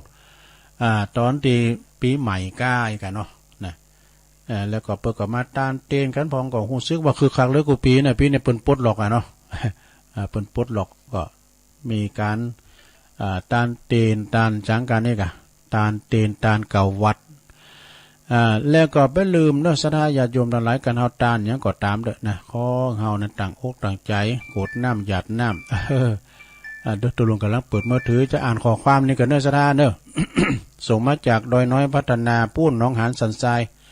เปิ้นก็บอกว่า12พยายามให้มากกว่านะเปิ้นข้อหนึ่งกินกับแกมไม่ใช่กับแกมเนี่ยกินกับข้าวขึ้นหนักกว่ากินข้าวดูกินของกับหนักกว่าของกินข้าวนะแล้วก็ข้อสองนัดเพื่อนขึ้นหนักกว่านัดหมอเนี่ยวันหมอนัดเนี่ยตุลุงเนี่ย23เนี่ยหมอนัดยากกว่ากินพระเสียงแต่นะโอ้หมอมหลังเดือดกะเดินเข้าไปหันมาเนี่ยตุลุงชาวเดินในปุดโอ้ลืมกิน2 วันก็ไม่นะกินกำ3 เม็ดเปิ้นให้กินกำเม็ดมันขี่ลืมไหมเนาะชดกำ3 เม็ดยามันเดือดนักก็หมอเดือดวันที่23หมอเน็ตหมอนัดแล้วก็3เดินหืนนักกว่านั่งเนอะซะท่าการเตี้ยวนี่พิการออกกำลังเหมือนกันนะลงเนอะการเตี้ยวไปเตี้ยวมานี่นะคุณทำก่อนเนี่ยคุณทำก่อนนะมีหันคุณนะปุตตะเปิ้นเล่งโง่ลงไปถึงวันนะอายุยืนขนาดเปิ้นน่ะกับออกกำลังเตี้ยวเนี่ยปุ่นไปเลี้ยงคุณตั้งรถวะให้เดินมากกว่านั่งนี่เป็นนั่งมึนนะลงนอนสบายเลยลูกเตี้ยวของ4เล่นกับลูกหลานหืนนักกว่าลิ่นมือถือลิ่นไหลน่าลิ่นกับลูกหลานนะลงเนอะแล้วมากดไล่ก็หันยายพร ข้อที่5คุยต่อหน้าหืนนักกว่าคุยผ่านไล่นี่ข้อที่6นอนอยู่บ้านนักเนอะดีกว่าหืนนักกว่านอนที่โรงพยาบาล นอนโรงยานี่มันเจโมนลงกันไพ่ผมเคยไปเนี่ยตัวลุงไปนอนละนะโรงยาโดยหล่อนี่ไปนอนคืนเนี่ยมันนอนห้องโล่มดูมันจะมีอันห้องอันเนี้ยห้องดูเจ้าอาพาธมันจะมีนะนอนรู้ว่าพอใจมายิงคูณเถ่านอนปวดลมคืนมาเราฟังมันต้องกลางคืนกลางวันก่อนน้ำน่ะมาเดินข้างละโอ้ปิ่นธรรมะหน่อยซะได้เนอะใครหันเนี้ยนะใครรูปธรรมหันรูปธรรมไปพอห้องยาไม่เมียนพร้อมเกิดแก่เจ็บตาย ไปพอห้องยาใหญ่ๆนะอย่างเตียนห้องยาสนดอกก้านำขึ้นมาลุงเคยไปนอนเฝ้าไข่นะดูมานั่นเราอ่อนหายแง่เราอันนี้เกิดแล้วรู้เนี่ยเนาะอันนี้เกิดแล้วเจ็บกับบทข้างในห้องกะนะแก่มาแล้วก็เขาหงยุคห้องยาตายในบทโลมีหันเติง ห้องยาหลับปูนเนี่ยใช่ไหมตัวลุงเคยไปอันห้องยาหลับปูนเนาะหมู่ที่คุณขับรถส่งที่คุณที่บนจะตายนี่ก็มีดอกก่อนลูกเต่าก็หายฮ้อนว่อนตุกเนาะพอบนจะเสียงบุญเลยกะแล้วก่อนหมู่ที่บนจะมัดติดต่อเอารถก่อนเอารถส่งบ้านบนหรือย่างนั้นอยู่เนี่ยก็ไปถามเนาะคุยต่อหน้ากันดีกว่าคุยทางผ่านไลน์นอนที่บ้านมากที่สุดให้มากกว่านอนโรงพยาบาลเนี่ยข้อที่7ลงแอวหืนนักกว่าไปแอวงานศพนี่ไปแอวเพราะว่าไปเที่ยวให้มากกว่าไปงานศพนี่นะข้อที่8แล้วลงดื่มน้ำให้มากกว่าดื่มแอลกอฮอล์น้ำนี่เป็นยานะลงเนอะลุงม่ามเจ้าในกินน้ำดูลงในกินแล้วในกาแฟกินในช่องหนึ่งนะมันคือคักให้หน่อยมันตาปิ่งให้หน่อยนะเนาะ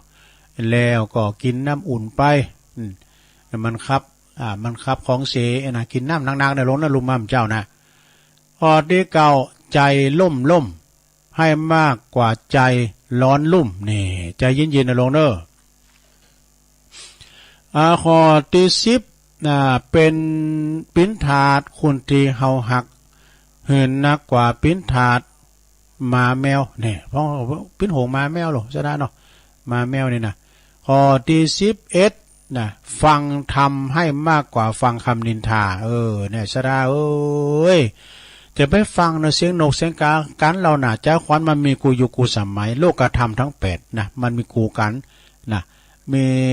มีลาภเสริมลาภมียศเสริมยศมีสรรเสริญมีนินทามีสุขมีทุกข์มันมาโกตัวกันเป็นว่าธรรมคู่กับโลกธรรม คำนินทานเนี่ยเมียนะเตียวไปด้วยกัน3คนน่ะหมอ1แยกไปน่ะโบโต2คนนั้นเราตัวหลังแล้ว มันเป็นธรรมดานะการเราเนี่ยนะ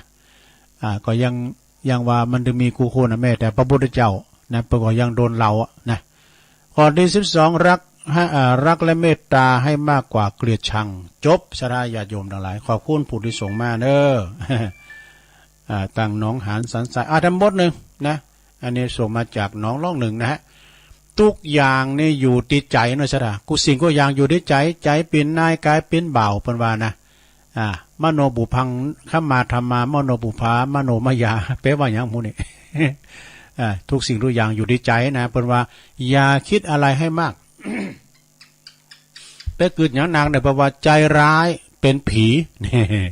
ใจดีเป็นคนใจกังวลเป็นบ่านี่ใจกล้าเป็นนักรบธรรมนักรบได้นะไม่ท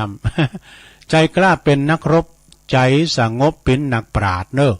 ถ้าใจฉลาดเป็นบัณฑิตถ้าใจบ่ยึดติดคือพระนิพพานนี่เป็นนิพพานเนอะสดาญาติโยมทั้งหลายนี่ก็ต้องขอบคุณผู้ที่สูงมาด้วยเนาะสูงมาก็สดาญาติโยมมีความจริงมีหลายนะตุลุมได้คุณคว้าตุลุมได้คุณคว้ามันเตอนะมีหนักมีหลายใครฟังเพลงทูนเสียงจริงทูนทองใจในเสียงจริงได้นะอายุ90 ปีละเปิ้นยังมีชีวิตอยู่เนอะทูนทองใจนะเปิ้นห้องเพลงโมนสดานะเนี่ยลองฟังว่าเนาะแล้วก็เขียวเปิ้นเว้าหน่อยนะอันนี้เปิ้นกดไล่แล้วเปิ้นห้องตัวเสียงในเมินได้แต่นะแต่ว่าคีย์เดิมนะนี่ราชเวียงพิงลองฟังว่าเนาะนี่ศพตัวจริงจริงนะนี่ก่อนไปส่งมานะ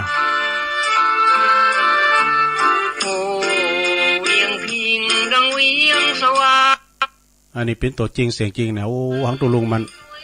ละมันมันสะเทือนนะอันนี้ก็คื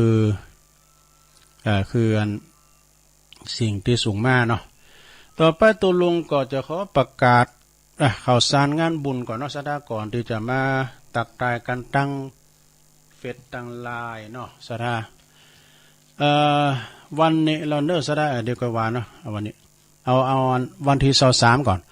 23พฤษภาของถูกเดินนี่ก็ตังวัดศาลาตำบลน้ำแพร่อำเภอหางดงจังหวัดเชียงใหม่โดยเมตตาบารมีธรรมหลวงพ่อพระครูโชติสุวรรณสอนนะหลวงพ่อเจ้าอาวาสพร้อมโดยคณะสัตยาวัดศาลากูหอราคาเหินเพื่อก่อจัดให้มีการทำบุญทักษิณานุปทานอุทิศบุญแด่ท่านครูบาเจ้าอินตากตปุญโญเนอะหลวงปู่ครูบาท่านพระครูพิพิธปุญญาภิรักษ์นะเปิ้นก็จะมีการฟังเทศน์ฟังสวดกันนะในวันที่23เนอะก็ไปรวมทำบุญกินต้านด้วยกันวันที่17นะสถาญาติโยม17ปุ่นสิงหาบุญกรรมนะเดี๋ยวก่อนเอา17สิงหานี่ก่อนเนาะ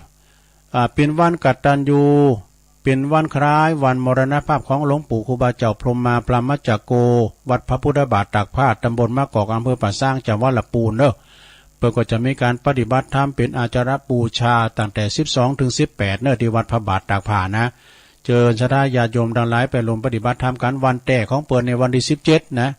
เปิ้นได้ละสังขารไปแต่หึงเมื่อเนาะนะแม่จันสีประวัติเปิ้นอายุเปิ้นได้อยู่87เด้อตัวเนอะอายุเปิ้น87 ปีแล้วก็ถ้าว่าเปิ้นมรณภาพถ้าว่าเปิ้นยังมรณภาพเลยนะเปิ้นจะได้อายุอยู่125 ปีกันนะ125 ปีกันเนอะเปิ้นได้มรณภาพไปดู35 ปีว่ะดูโอ้สดาญาติโยมทั้งหลายวัดพระบาทตากผ้าเนอะโดยเมตตาบารมีธรรมในพระเดชพระคุณท่านเจ้าคุณพระพุทธบาทพิทักษ์เจ้าคณะอำเภอป่าสร้างเจ้าวัดพระพุทธบาทตากผ้านะแล้วก็คณะสงฆ์ในอำเภอป่าสร้างเปิ้นก็จะมีการจัดงานขึ้นมาเนอะสดาญาติโยมทั้งหลายก็ไปกินแบตตานไปรวมบุญกุศลกันนะเปิ้นมีครูปีนะก็จะมีครูบาอาจารย์พระมหาเถระนุเถระเปิ้นก็จะไปกันกูเตอร์นี่มีเจ้าคณะภาค7กันเนอะรองภาคเปิ้นมาโมดนะขอแจ้งทำกรรมในงานวันที่17วันนี้นะสถากำหนดการที่เขาจะไปถวายเตนพรรษาในวันพุกนี่นะคือวันพุกนี่ก่อนจะไปปูนพื้นที่จังหวัดแปรเนอะ เวลา7 โมง7 โมงเกินนั่นก็ไปปะกันรวมกันที่ตลาดทุ่งเกวียนอำเภอหางชัดจังหวัดลำปางเวลา9 โมงเกินนะก็รถทุกคันพร้อมกันไปพร้อมกันที่วัดพระธาตุจ้อแฮจุดรวมพลที่1นะก็เฮาก็รวมบุญทำบุญกันตามอัธยาศัยเนอะ11 โมงนี่ก็เฮาจะไปฉันเพลปุ้นที่วัดอินทปัญญารามวัดกองฝายตำบลบ้านปินอำเภอรองจังหวัดแพร่ซึ่งเป็นวัดบ้านเกิดของท่านพระครูโสพลปริยัติเนอะเลขานุการรองเจ้าคณะจังหวัดเชียงใหม่วัดพระสิงห์เนอะแล้วก็เวลาเตงกึ่งเตง30นี่ก็เปิ้นก็จะนิมนต์ครูบาอาจารย์มาประชุมกันปรึกษาหารือกันทุกรูปเนาะประจำปีเฮานี่ประกอบมาประชุมกันเพื่อกำหนดปฏิทินงานของแต่ละวัดนี่บ่ให้มันตรงกันนะอาจจะได้ช่วยประชาสัมพันธ์แล้วก็บ่ให้ท่านผู้ฟังสับสนแล้วก็ไปกินไปตานละโหลกันไปโหลกันมาเอกสารเนาะอย่างวันพุธนี่เฮาจะโหลกันไปโอ้ยฟังอาจารย์พระครูอภิวัตรเปิ้นได้กล่าวว่ารถตู้ไป50ปลายซะนะรถตู้กันในต่างคุณได้10คุณนะหลวง50มันก็500แล้วเนาะแล้วก็ยังจะเพิ่มเติมมาเลยละรถธรรมดาไม่รู้รถเตียนเป็นปิกอัพรถส่วนตัวเพิ่นจะไปได้หน่อยๆแล้วเนาะหลวงเนาะเป็น100พุ่นเนาะนี่นะฉะนั้นก็ไปกินแปดตานกันอีหลวงเขาไม่ได้ไปก็อีหลวงก็ฟังตามบ้านเพิ่นจะถ่ายทอดตัวปีหนุ่มเข้าไปละวันนี้นะบ่ายโมงไปหาท่านมหาสมชาติไปออกรายการปุ่นนะแล้วก็วันพุ่งนี้ก็เวลา13 นาฬิกาก็จะได้ทำบุญถวายเตนพรรษาเนอะตานเตนเก่าวัดเปิดมาลมก็หันโมหลวงเขียนซองเนอะเก่าซองนี่นะเขียนซองซองละ20ซองละ100ก็แล้วแต่นะเฮาก็ไปตานครูบาอาจารย์เนาะโหวัดโหวาดต่างๆนะรวมพลกันเนอะศรัทธาเนอะมุนในมีมเดี๋ยวนี้เฮาก็ตามกูปีได้หล่อเตนปีนี้เฮาเอาเตนซื้อเตนมาแล้วไปตานเนาะตานปัจจัยโดยแก้วสารพัดนึกเนาะทั้งจากกินตานแล้วก็บ่าย2 โมงก็เดินทางกลับภูมิลำเนาด้วยความปลอดภัยนี่อันนี้ก็งานพวกนี้นะซะด้าเนอะพวกนี้ก็5 โมงล้อหมุนเนอะตุลุงก็ยังจะได้ออกรายการอยู่บ่นะแดนท่านพระครูพระครูวรธรรมนาถนะซึ่งเป็นครูบาอาจารย์ตุลุงทำตุนหนึ่งเนาะในตามลายตามที่เปิ้นเขียนลายมาตุลุงก็สนองงานครูบาอาจารย์เปิ้นหือแดนก็จำเป็นต้องแดนนะเนาะนะซะด้าแล้วก็แถม17นึงนะ17 เดือนสิงหาบุญศรัทธาเวลา9 โมงเนี่ยก็นิมนต์ครูบาแล้วก็เชิญชวนศรัทธาญาติโยมรวมกิจกรรมทำบุญครบรอบ10 ปีนะของสถาบันธรรมาภิวัตรเนี่ยพระอาจารย์สาธิตธีรปัญโยอาจารย์สาธิตนี่เปิ้นเป็นนักปราชญ์เนอะศรัทธาไปประชุมกันไปยังการร่วมได้อยู่ในอย่างเป็นองค์วิทยากรไปบรรยายงานบุญต่างงานอย่างต่างๆนี่นะศรัทธาเปิ้นนี่มีจิตใจเดียวว่าจิตอาสาแท้ๆศรัทธานะแล้วก็วัดของเปิ้นที่เฮาไปเนาะตุลุงก็เคยไปเนาะโอ้กำขามงามเนาะศรัทธาเนาะเปิ้นจะเต็ดมาเนี่ยเปิ้นหลามาโอ้กำขามแล้วเดี๋ยวนี้ก็เปิ้นไปเปิ้นแปลงทำลายอย่างครบ10 ปีนะวันที่17นะเปิ้นก็จะไปทำบุญนะศรัทธาญาติโยมก็เจอ5 โมงนะออกเดินทางเวลา5 โมงเหมือนกันนะรวมโต๊ะกันที่ตลาดทุ่งเกวียนแล้วก็9 โมงก็ถึงสถานตีเนอะจากนั้นก็ขอน้อมกับปูชาครูบาอาจารย์พระสงฆ์องค์สังฆเจ้านะวัดวาอารามต่างๆคืนสีขาวเฮาก็พากันไปนะเนาะไปให้กำลังใจกับท่านพระอาจารย์สาธิตนะเปิ้นก็มาออกรายการพุทโธ4 โมงถึง7 โมงนี่หาได้อยากมาราธอนขนาดเนอะซะด้านะทุกวันอังคารสถาก็โทรไปให้กำลังใจเปิ้นขนาดเนอะก็ต้องขอบคุณกับสถานาบุญเนอะแล้วทำงานหนึ่งเนอะสถาญาติโยมปุ่นปลายเดินบุญนะก็คืองานฉลองพัดปริญญาธรรมประโยค5แล้วก็ปริญญาธรรมประโยค3ที่วัดสองแควเนอะตำบลสองแควอำเภอลอยหล่อเนี่ยวันที่29 กรกฎาคมบุญเนอะ29ปลายเดินเนี่ยนะใบนิมนต์เป็นมหาตุลุงวาเนี่ยแล้วได้ไปโจยมาอยู่นะโดยเมตตาธรรมอาจารย์ท่านพระมหายาณสัจจายาโนเจ้าอาวาสนะปริญญาธรรม3แล้วนะลูกศิษย์เปิ้นสัมปริญญาธรรม5กันเปิ้นก็เห็นมจรโดยเนาะวันที่27 28 29เนี่ยเปิ้นมี3 วันมีซอโดยซะนะที่วัดสองแควนะก็ไปรวมทำบุญกินต้านกัน แล้วก็มีงานไหนแถมนี่นะงานก็มีงานถ้ามีงานบุญก็จะประกาศประชาสัมพันธ์กันไปเนาะขอบคุณตังเฟซตังไลน์ที่เปิ้นตักตายมาเนาะสกายชมรมสกาย80โดยปอบุญศรีย่านนะเนออันนี้ก็ปูนเปิ้นอยู่ไม่อายนะวันนี้เหมือนได้มานอนวัดเนอนี่นะเหมือนได้มานอนวัดกิจกรรมนั่นกับปอบุญศรีเนาะเหมือนได้มานอนวัดตุลุงขอบคุณปอบุญศรีย่านนะจากไม่อายพุ่นเนอสันตุนมือสุดแม่สุทัศน์ดีมูลได้ยินบ่ได้ยินเสียงเนอตุลุงเฮ้มได้ยินเสียงเดี๋ยวเปิ้นสอหาอยู่กะท่านเจ้าอธิการวิชาสุจินโนอันนี้เปิ้นก็เป็นเจ้าคณะตำบลมงน้อยวัดป่าตาลเนอเปิ้นก็ตักมาถึงวันนะแล้วก็ขอบคุณทางอาจารย์ปครูสุทัศน์กันทวังด้วยเนาะบันแซมแม่น้อยอันนี้ก็อันนี้โยมพี่ยุพินพี่น้อยหอมมาลานี่เปิ้นอยู่ปุ่นเนอะแม่โยกกันเนาะอยู่แม่โยกนะอันนี้ตังป่วนในกลางเวียงเชียงใหม่ปุ่นเนาะขอบคุณที่ตักมาทางลายสาธุสาธุเจ้าแม่จันเพนคำโพธาอันนี้เปิ้นอยู่ตาขามเนอะสาธุสาธุฟังอยู่เจ้าตุลุงไปอยู่ก้ามพวกน้อยแม่จันเพนไปเนอะก็แม่จันเพนเข้าไปแม่เดินเพนเขาแม่จันเข้าไปในปุตกองสเบงอันยิ่งใหญ่แม่เดินเพนคำโพธาแม่จันเพนคำโพธาแล้วก็แม่เดินเพนทิมหว่างแทดมาเนอะฟังอยู่นะเจ้าตุลุงอันนี้น้องหานำบ่อลงเนอะก็ฟังอยู่แม่ครูธัญญากศนอัมพูนี่ไปก็ไปอยู่กะน้ำพูมันไปอยู่แม่แดงอัมพรแตนดอกไม้จอมตองเนี่ยฟังอยู่เนอแม่ชีการทนีสายยะจากเวียงปากเป่าโดยแล้วก็มีแม่อัมพรกันทนีโดยเนาะอัมพรกันทนีโดยนะ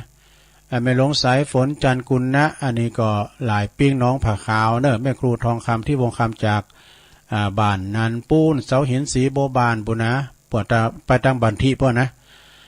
แล้วก็มีคนสาวยองลำพูนโดยกลุ่มเทพารักษ์16พี่เพื่อนพ้องน้องพี่โดยนะโอ้แม่บรมมาปินตานะไหวสาฟังอยู่เจ้าเนอนะแม่บรมมากำลุนนี่นะแม่บรมนี่ก็ที่แรกเปิ้นจะไปบ่หารถได้ปวดพิษ2การบ่กล้าเลิกลมไหมวะ ใจหยามันโควิดหายดูก็เลยลมพี่ยันเนี่ยเอาไว้เดินหน้านะแม่บรมเนี่ยมาปินตาจากน้องสมณะนะน้องสมณะก็ไอบุญอันนี้กันเนาะ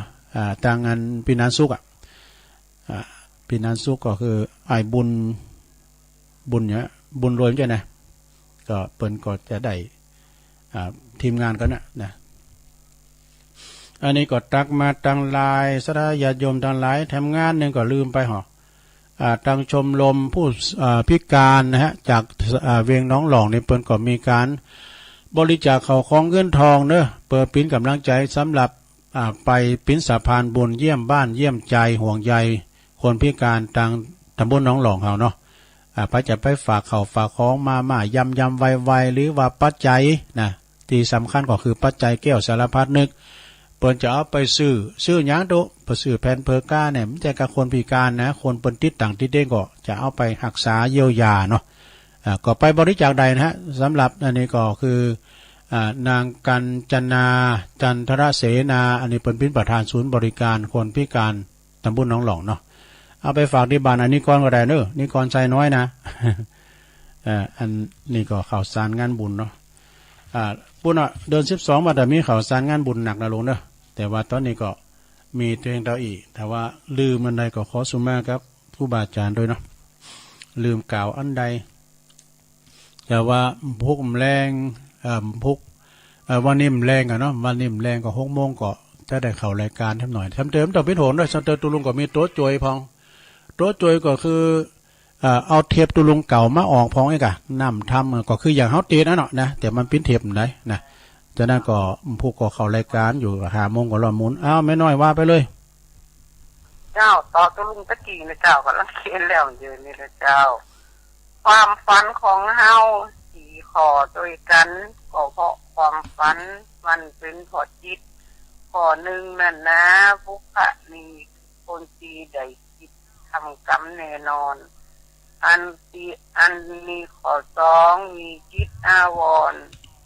ฟันเต้แน่นอนพอจิตเจ้าของพอสามนั่นแน่พ่อแม่พี่น้องมีเทจังหอนวันดนเนอเจ้าพ่อสีนั่นนะถ้าเฮากินข้าวขาดกำเริบขาดกำเริบเจ้าถ้าเฮากินหลายถ้าเฮานอนรับก็จะฝันไปมันฝันดีฝันให้รวมกันเนอเจ้าหมู่เฮาเฒ่าแล้วถ้าเฮากินข้าวกินพอเว้าพดมันจะไหลย้อนกินน้ำไหลพดมันจะสะท้อนจักไหลย้อนออกมาเลยเจ้าเด็กไทยกินนั่นพดไหลย้อนนี่นะเจ้ากินน้ำตักหาคืนแล้วมันจะนะเจ้าเฮาขย่อนหรือมันมันจะหายทันทีเป็นหายเด็ดขาดวันหน้าเฮากินข้าวหนักแล้วมันก็จะมันก็จะกินกดไหลย้อนเหมือนเดิมนะเจ้าเพราะจะอั้นนะเจ้ากินข้าวหน่อยๆมื้อค่ำนะเจ้าทำยองวันละกรรมนะเจ้าก็ว่านะเจ้านะภาษาไทยแปลว่าลือนะเจ้าไปสาเจ้านะ แปลว่าเลยนะโอ้แม่น้อยนี่พยามอเนาะคำฟัน4อย่างนี่เพิ่นเอามาเป็นก้อนได้เนี่ยเป็นข้าวหำได้เนี่ยขอพูดแม่น้อยเด้อวันนั้นก็ไปอยู่ก้ามพวกแม่น้อย เจริญปอนภาษาเจ้าตุลุงแม่ยังแม่ทิมประเดชเจ้าแม่ทิมป่าแดดเนาะเจ้าป่าแดดในเมืองเจ้าฝนตกก่ออันมีเหรอฝนตกดูถ้าได้ย่างแล้วพักแล้วก็ฮะเนาะใช่ถ้าย่างแล้วเนาะถ้าย่างค่ำขอบคุณเลยชัดเจนเลยเนาะแม่ทิมป่าแดดในเมืองเนอะสาธุ0899555656เจริญปอนภาษาตุลงภาษาอยู่เท่าไรจำเสียงไม่ได้ละกะไหนชัดเจนดีเนาะพ่อบุญยงปอบุญยงป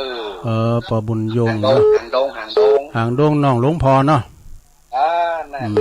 หางดงน้องหลวงพ่อพระครูโชติสุวรรณสอน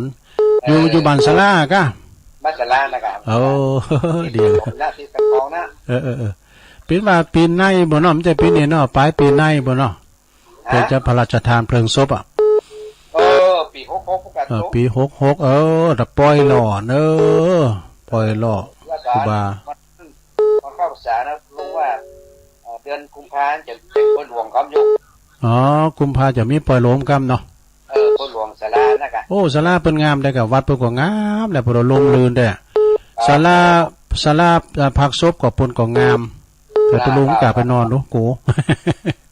วัดเปิ้นงามรถเปิ้นนี่ปุตุมีแต่รถเมล์รถบัสรถหยังปุตุพิพิธภัณฑ์หมดเด้หลายคัน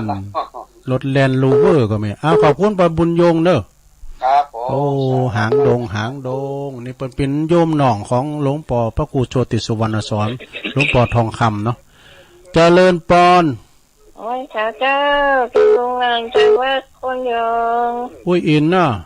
คนรื้อเจ้าแม่สาบเสมิงมาแล้วเป็นกำลังใจตุลุงเจ้าขอบคุณหลายๆนะแม่อุ้ยอินหนึ่งเดียวคนนี้อินนี่เป็นตัวแทนเป็นตัวแทนเป็นน้องเสมิงนะเจริญปอนเจ้าตุลุงแม่สายฟังเพลงอยู่เจ้าแม่สายทองเนาะแม่สายทองธัญแก้วโอยการชัดเจนดีเนาะแม่เนาะชัดเจนดีเลย98.5นะเจ้าดีกว่าโอยการขอบคุณเด้อสาธุบุตรก็จะไปออกปูนห้ากะเตียนพระบาทเนาะเจริญปอนจากไหนจากเจ้าตุลุงอันนี้เสียงป้อยเนี่ยแม่สีทอนเนาะเสียงป้อยดิหนองบัวชัยปราการเนาะชัดเจนที่เนี่ยตุลุงวันนี้เนี่ยชัยปราการชัดเจนเลยเนาะฟังพระบาทอุดมเนาะฟังจากพระบาทอุดมเจ้าดีแล้วก็เพลงตุลุงออกแล้วโต้นำมาเพลงแล้วเนาะเพลงนำรายการก็มีฝนหรอ ก็เดินแจงไว้แล้วนี่ถ้าได้ย่างแล้วก็หาเนาะย่างก็เปิดไปกินแป้ตานี่ก็ น้ำหวานนะข้าวย่างแล้วจ้ะ เปิดไปกินแป้ตานี่ก็รถเดียวได้สบายเนาะ เจ้ากำลังใจนะเจ้าลุง สาธุเด้อบุญรักษาเด้อ เจ้าไหว้สาเจ้า เอิ้นไปตั้งพี่น้องหลายปิ้งตัวเนาะต่างงานปอหลงปอนานอินค่ำชมพูพลอยพลังเงียบเนาะว่าอาจารย์คนอารมณ์ดีแม่จันสม นมัสการเจ้ารีบกอบรีบโกยรีบถอรีบพายตลาดจะวายสายบัวจะเน่า การทำไป นี่ ละ จะรู้ว่าคนห่างงามๆแต่ใจเย็นนะคนใจเพิ่นว่าคนห่างหลีใจป๊อดอีกว่ะรู้ ห่างหลีใจก้อนแต่กัน คนห่างหลีใจป๊อดว่ะ ถูกต้องอ่ะ ฟังตุลุงต้องว่าแรกแล้ววันนี้นาตีสามมานะ อ๋อดีละพวกก็มาเลยนะพวกเจ้าวันนี้มีกิจกรรมวันนี้เซ็งมันเดียวอกเต็มใจวันนี้นะ มีกิจกรรม กำลังใจนะเจ้าตุลุง สาธุ นมัสการเจ้าวันนี้นี่เสียงสดหน่อยวันนี้นะมันจะตัวจ่อยวันนี้กิจกรรมต่างๆเสียงสดหมดอะนะเสียงแต่ๆน่ะเจริญปอนไว้สาธุ โอ้พี่น้องบ้านไกลปอนนั้นประเสริฐเมืองนานเนาะฟังมันมีสาระประโยชน์ที่นอนแต่วันเข้าไปวันนี้มันได้เตะธรรมสักคำพูดได้เตะธรรมเหมือนแม่เพนขาวเตี้ยเข้าปอนนั้นประเสริฐฟังแล้วคนอื่นวันนี้มันฟังนำฟังเท้ามันจะมีสาระประโยชน์เขาใจดีครับแต่ก็ฟังเรื่องหน้านิทานจากขวัญในวันนี้เนาะแล้วขวัญมันดีได้นินทาเนาะ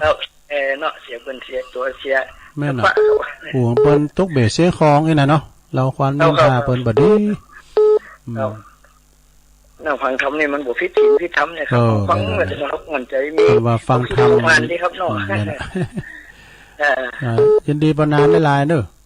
ครับกำลังใจตัวลุงนะครับขอลุงได้ดีมีสุขนะครับเด้อเป็นคนใจต่อไปครับอย่างนี้ผมค่อยเด็ดนะครับฟังธรรมเป็นว่าฟังธรรมหืนนักดีกว่าฟังคำนินทาอย่างเป็นว่าเนาะเจริญปอนต่อจะมาสักการเจ้าอันนี้แม่สุกแก้วเนาะสีโพธารามมาละแม่สุกแก้วโอ้ตื่นเจ้าได้การเขาตื่นเนี่ยมันดึงนอนแล้วล่ะถึงตุลุงแล้วมันตื่นแล้วมันดึงนอนแล้วถึงว่ามันออกรายการก่อตามแล้วมันดึงตื่นเจ้ามันให้หยามนะแล้วก็รับเจ้าเนอะรับละหมดอะรับลาหลวงพ่อเหมือนอะไรนะผมฟังไปกับลังเตะน้ำเตะทำรับหลายวะรับเจ้าแล้วตื่นเจ้ากลางวันก็ลุยไล่มันนอนในกัมยินดีแม่สุกแก้วเนอะโอ้สาธุ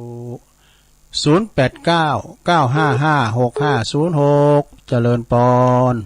เจ้ากลับไหว้สาเจ้าตุลุงแม่สุเกียวศิลพรสิทธิ์ตะบันทงหลับปุนเด้อวันนี้เหมือนยกวัดมาวัดที่บ้านเด้อได้ทำกิจกรรมโดยตุลุงเด้อเจ้ามีบุญแถมวันหนึ่งได้ฟังแม่ฟังธรรมฟังไหว้พระโดยตุลุงเด้อชัดเจนเลยนะแม่เนาะเจ้าเติมเวลามันถึงนิดได้ฟังตัวตุลุงได้ไหวพระโดยเด้อโอ้ดีแล้วสาธุไหวพระเด้อตุลุงฟังแม่สุกแก้วศรีลาพรตัวเจ้าเป็นน้องสลิติเด้อ089เจริญปอน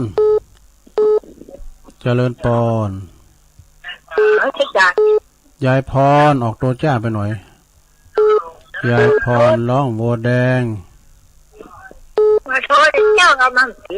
ติดแล้วเหรอเดี๋ยวเนี่ยติดแล้วมันดึงนักเขาเราพยายามนะใจความเป็นอีดูที่เปิ้นเตกมาเนี่ยแม่พรเขานี่ติดถึงวันอ่ะคุณที่เปิ้นติดกับจดหมายน่ะฮะตุ๊กครับตุ๊กโมเดินแจงเนอะมีฝุ่นถ้าได้ย่างละมากับโจ้วันนี้กับโจ้ตัวปีสะอาดตัวปีแก้วเปิ้นลูกกูมานมาเอาดอกไม้มาได้ปลูกเด้อโอ้กำก้ามโฟโต้มก้ามก่อนดอกเหลืองใจมากแหละ เล่าไปเลยว่าเราแดง ขอบคุณยายพรเนอะอยู่ดีอยู่สุขเนอะสาธุสาธุก็มาติดก็ปิ้นหมอกอ่ะ ติดแล้วก็เดี๋ยวเจริญปอ ไหวน สาเจ้า แม่จันสี เดี๋ยวไม่ฟังเงินเนอะ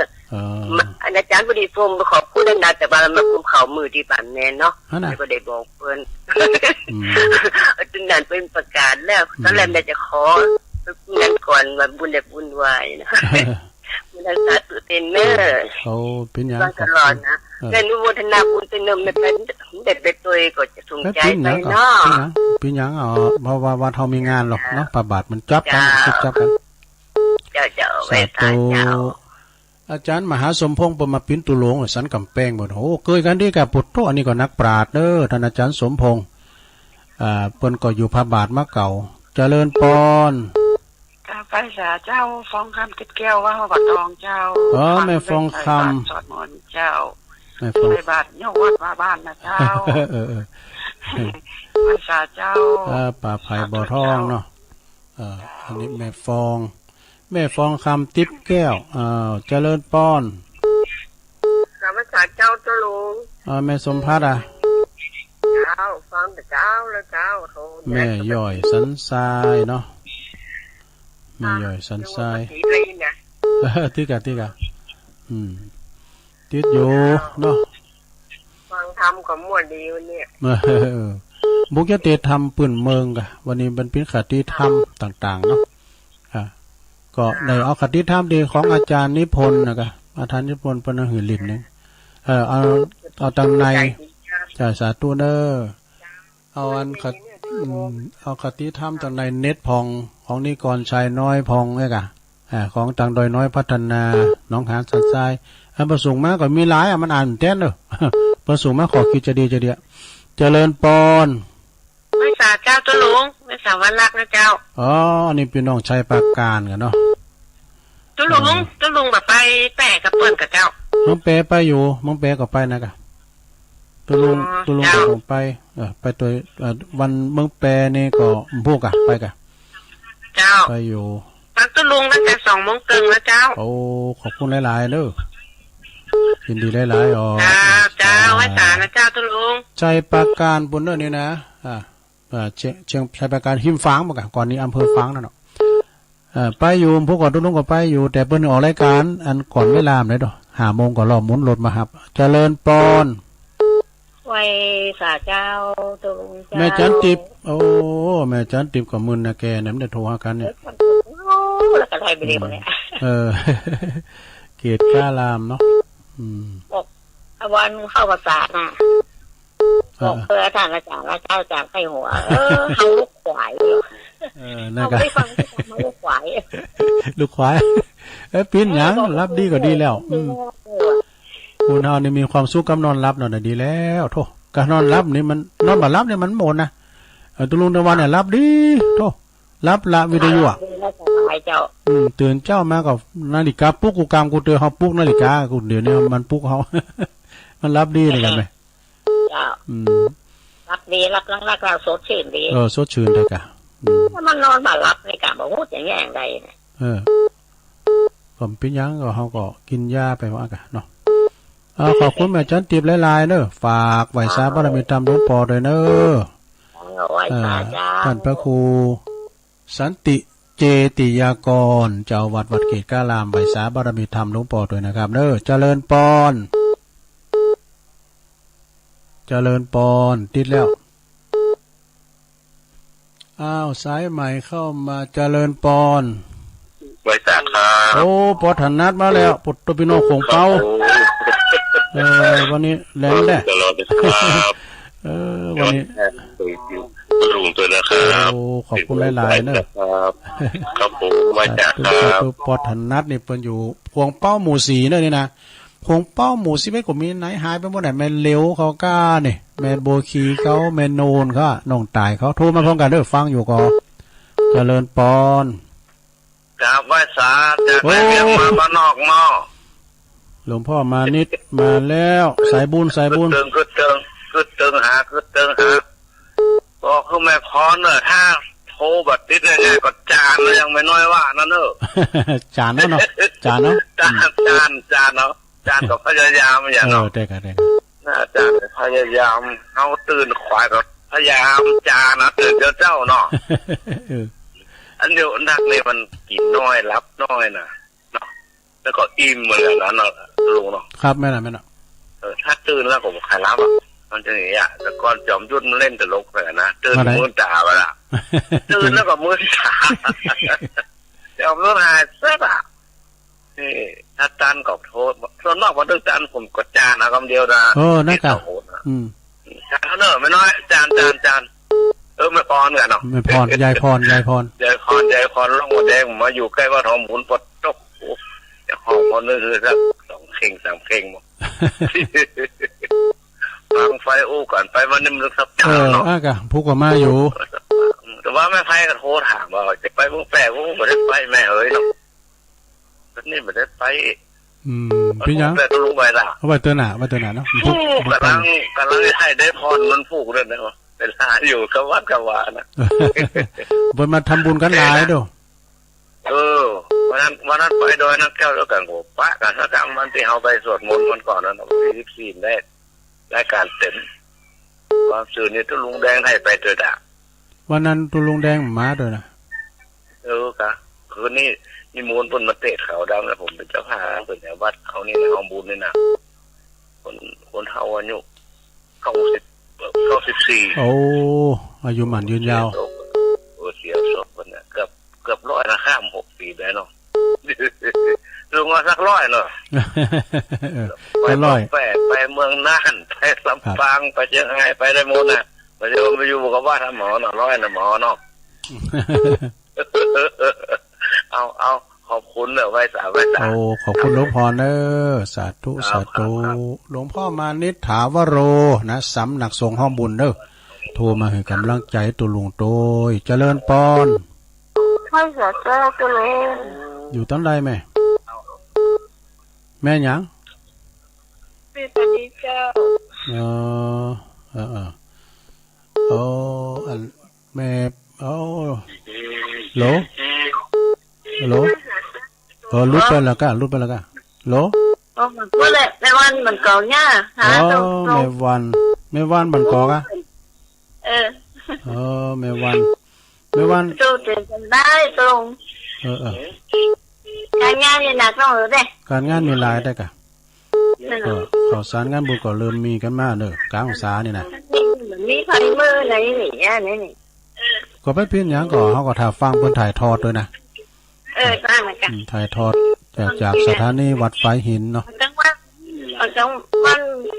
จะลงก็ออกนะอันเบิ้ลคำบ่กะ6 โมง10 นาทีจนถึง2 ทุ่มเปิ้นนั้นย้ายจากวันพุธมาเป็นวันเสาร์เองแต่เต็มพวกเจ้านี่มาเต้นเปิ้นอยู่ขาเวลาห้องสถานลูกติดไปกินไปตานเต้นนะกะพวกก็จะได้สวดมนต์สวดพญานกยุงทองอันนี้เดินทางแคล้วคลาดปลอดภัยกันแม่วันก่อนเนาะไม่อย่างไรจังแจ้เนาะแม่วันก็สบายดีเนาะสบายดีจ้ะแล้วก็รอแล้วลกก็มีกำเนิดนอนน้ำยาตัวแม่วันอยู่ดีไม่สู้กับกันเด้อดีแล้วขอบคุณแม่วันหลายๆเด้อสาธุแม่เสมเขาแถมเนาะแม่เสมเขาแม่อำพันเขาลุดไปทำละเข้ามาใหม่เด้อสายลุดไปเจริญปอนอยู่ด้านใดแม่แม่เลี้ยวอย่างสีดังก่อยแม่เลี้ยว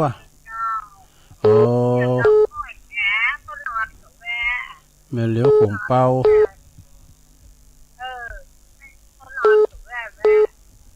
เดี๋ยว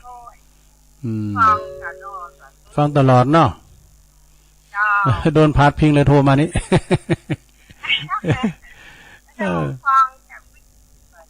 แม่เลี้ยวขงเป้าจอมตองน่ะกะ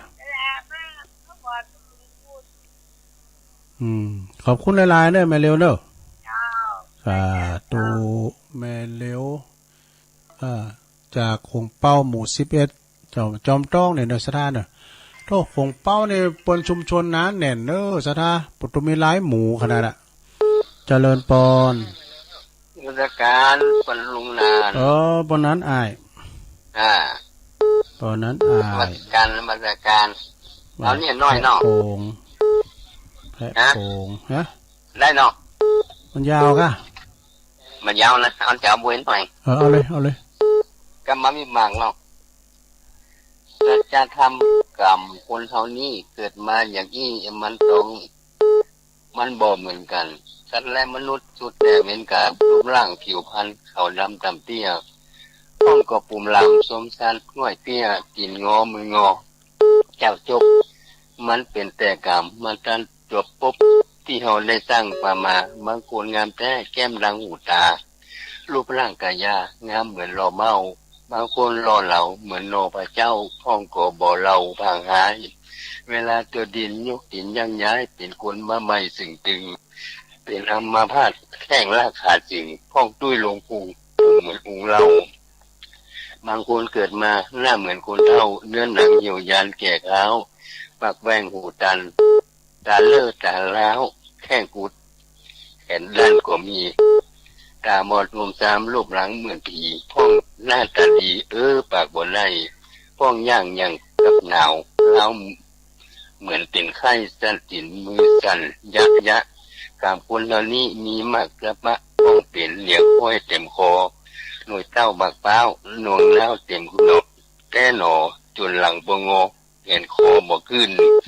หน้าเวทนาน้ำตาปอตื้นสงสารคนเอาเหล่านั้นดังที่เก่ามาหายจ้านี่แหละท่านเจ้ากรรมเป็นสัตว์โลกนี้มันจึงจำเป็นใช้กรรมเจวินบ่ฮู้จักเสียงกิเลสตัณหาบ่หมดบ่เสียงบ่มีใจบ่มีใจเพียงเท่านี้บ่ใช่มีเพียงเท่านี้บ่จักขยายบรรยายเก่าจี้ไว้เสียเต้าอีเนื้อในจะว่าไปนักความเวลาบ่มีเรื่องกรรมนี่นะบ่หมดบ่เสียงบ่หมดบ่เสียงขอบคุณปนานเด้อปนานอายแพะโป่งสาธุเด้อปนานเด้อตำปูนเหรอตำปูนก่อนเน็ตเหมือนกันนะปอล่ามหนองบัวเจริญปอนเจ้ากับไวสาเจ้าตุลุงแม่สายพี่นะเจ้าต้องไฟด้วยแดนนะแม่สายพี่ต้องไฟด้วยแดนไปด้วยกันพวกก็ไข่ไปนะเจ้าพอดีมีงานข่าวดำในหมู่บ้านเป็นยังเจ้าตายมาตึกตัวเดียวแอวในหลายตัวอยู่เป็นซ้ำตาอันซีวันติดนะเจ้าไปเป็นยังบันเด็บเนาะเป็นยังตัวหนายังมีอยู่เนาะเจ้าอนุโมทนาบุญกติปันได้ไปตัวเนอะดีละเป็นยังเดินทางปลอดภัยเนอะเนาะเจ้าพี่กันขอบคุณเด้อสาธุขอไว้สาเจ้ารถไปทำแล้วเอาเข้ามาใหม่เด้อฮัลโหลจะเริ่มแม่อยู่ไหนอันนี้ไม่ลงดีนั่งพาจ้ะแม่ดวงดีก็จะไปอยู่กันพวกมันจะไปได้นะมันเจ็บหัวเข่าตัวลุงก็เจ็บเหมือนกันนี่ไม่ปีนแล้วถ้าฟังเรื่องบ้านได้ไหมเด้อเปิดได้ถ่ายทอดนะแต่บางทีมหาสมชาติมาแอวนี่จะจับดีแล้วกะแล้วการแล้วใครหันตัวลุงนี่แล้วกันคุณว่าแถมเกี่ยวก็จะจวนตัวลุงมาแอวก็การหันตัวลุงก็ผอมส่วนล่ามาเด้อยินดีแม่ดวงดีเด้อใครหันตัวลุงจ้ะพอส่วนล่าวันนั้นบททูไปดอยนางแก้วมาถามครูบาศรีหมื่นว่าอันถ้าตรวจได้ตุลุงยองนี่รอน่ะนี่แม่เคยหันตุลุงยองกันเจริญปอนสวัสดีครับเจริญปอนอยู่ตั้งใดได้ยินละอยู่ตั้งใดไอ้เป็นปีนั้นอยู่ไปแดดยังไงครับถนนหนากะไม่ได้รับเจอลุงนิรันดร์ปันดอนตอมดูยังไม่ได้รับได้หัวหน้าน่านฟ้าเรดิโอเอาขายกว้างอยู่ลุงนิรันดร์ปันดอนตอมสบายดีมากครับสบายดีพูดไปด้วยกันเนาะไปได้ไปช่วงนี้กันนะฝ่าวิดีโอ นี่ได้ยังมาเข้าเจ้าเนี่ยวันนี้วันรายการตุลุงเหรอวันที่เสาร์น่ะถึงวันยังวันพักศุกร์เสาร์ก่อนเดี๋ยว5 โมงก็ออกกันเดี๋ยวจันทร์พระครูจะออกเนี่ย5 โมงก็ออกแล้ววันนี้มีปากกายาวอ่ะมีกันได้กับวันนี้วันเสาร์เหรอวันนี้ท่านอาจารย์นิคมออกด้วยเนาะปากกายาวจบตุลุงนี่กะเพลงเปิ้นโมนเด้อปดโตเพลงเปิ้นโมนแต้ๆปดโตโอเคลิงแต่นี่คือติดที่เครื่องมาเด้อขอบคุณหลายๆนะหัวหน้าเด้อโอ้โตต้องมาสีเครื่องมาแล้วบั่นไม่ทิ่มกันไปดีจะหมดเวลาแล้วขอบคุณนะเจริญพรสาธุวันนี้ขอบคุณหัวหน้าเปิ้นมาเดี๋ยวทำสายเปิ้นมาแล้วเจริญพรราชการว่าครับนั่นกะหันของอาจารย์นิคมนั่นกะอันนี้อาจารย์นิพนธ์นั่นกะอาจารย์ชัดเจนดีเนาะอยู่ด้านใดแค่นี้นะครับพรุ่งนี้ไปเนาะพรุ่งนี้ไปราชการครับผมสาธุวันนี้ปอเล่งเนาะดอยสะเก็ดอาจารย์นิพนธ์นะฮะจากดอยพระธาตุดอยสะเก็ดเนาะตุลุงขออันยุติการหลับสายก่อนเนอะพอจบเวลาตุลุงละก็เดี๋ยวรายการอื่นเปิดมาอยู่รอถ่าแล้วเนาะจะต้นสายกันเนอะสายที่มาในก็26 สายด้วยกันนะฮะแม่น้อยกาดนัดเนาะแม่ทิมป่าแดดในเมืองอันนี้ปอบุญยงหางดงเนอะน้องหลวงพ่อนะอยู่หางดงแม่อุ้ยอินแม่สาบเสมิงแม่สายทองจากห้วยการแม่สีทอนหนองบัวชัยปราการแม่จันสมมานีจากแม่อายบุญเนอหลังกาดแม่สาวปนันประเสริฐนาน้อยนาแดงจังหวัดนานแม่สุแก้วศรีโพธารามนะแม่สุแก้วศรีลาพร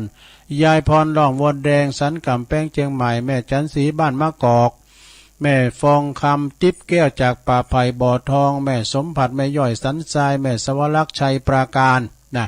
แม่จันติบเกตการามปอดธนัดขวงเป้าหมู่สีหลวงพ่อมณิษฐาวโรสำนักสงฆ์หอมบุญป่าไม่แดงดอยสะเก็ดเนอะ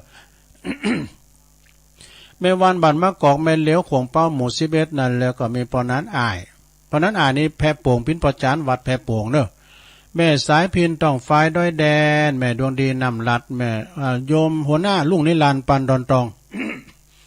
เจ้าของรายการเจ้าของสถานีน่านฟ้าเรดิโอเนอะแล้วก็อาจารย์นิพนธ์คนโคราชจากพระธาตุดอยสะเก็ดถึงมดถึงเสียงใน26 สายขอบคุณกูเสงกูสายเนอะสถาก็เดี๋ยวเขาก็มาฟังรายการต่อไปแถมตัวลุงก่อนพุกเจ้ามาอยู่เนอะพุกเจ้านี่ก็มาแดนอาจารย์พระครูวรธรรมนาถเพื่อก็จะได้ไปรับโยมต่างๆตามต่างๆด้วยเนาะเพื่อก็จะไปกินแปดตาลด้วยกันนะผูกนะนั้นผูกกับป้ากันเนอในงานในสถานเนาะแล้วก็ตอนเจ้ากับป้าตุลุงก่อนฟังรายการ5 โมงจบนะน้องเก๋มาหับเลยพอดีนะจุดดีมีใจเหมือนกันจุคนจุตาเนอจัตตาโลธรรมาวัฏันติอายุวันโนสุขังปะลา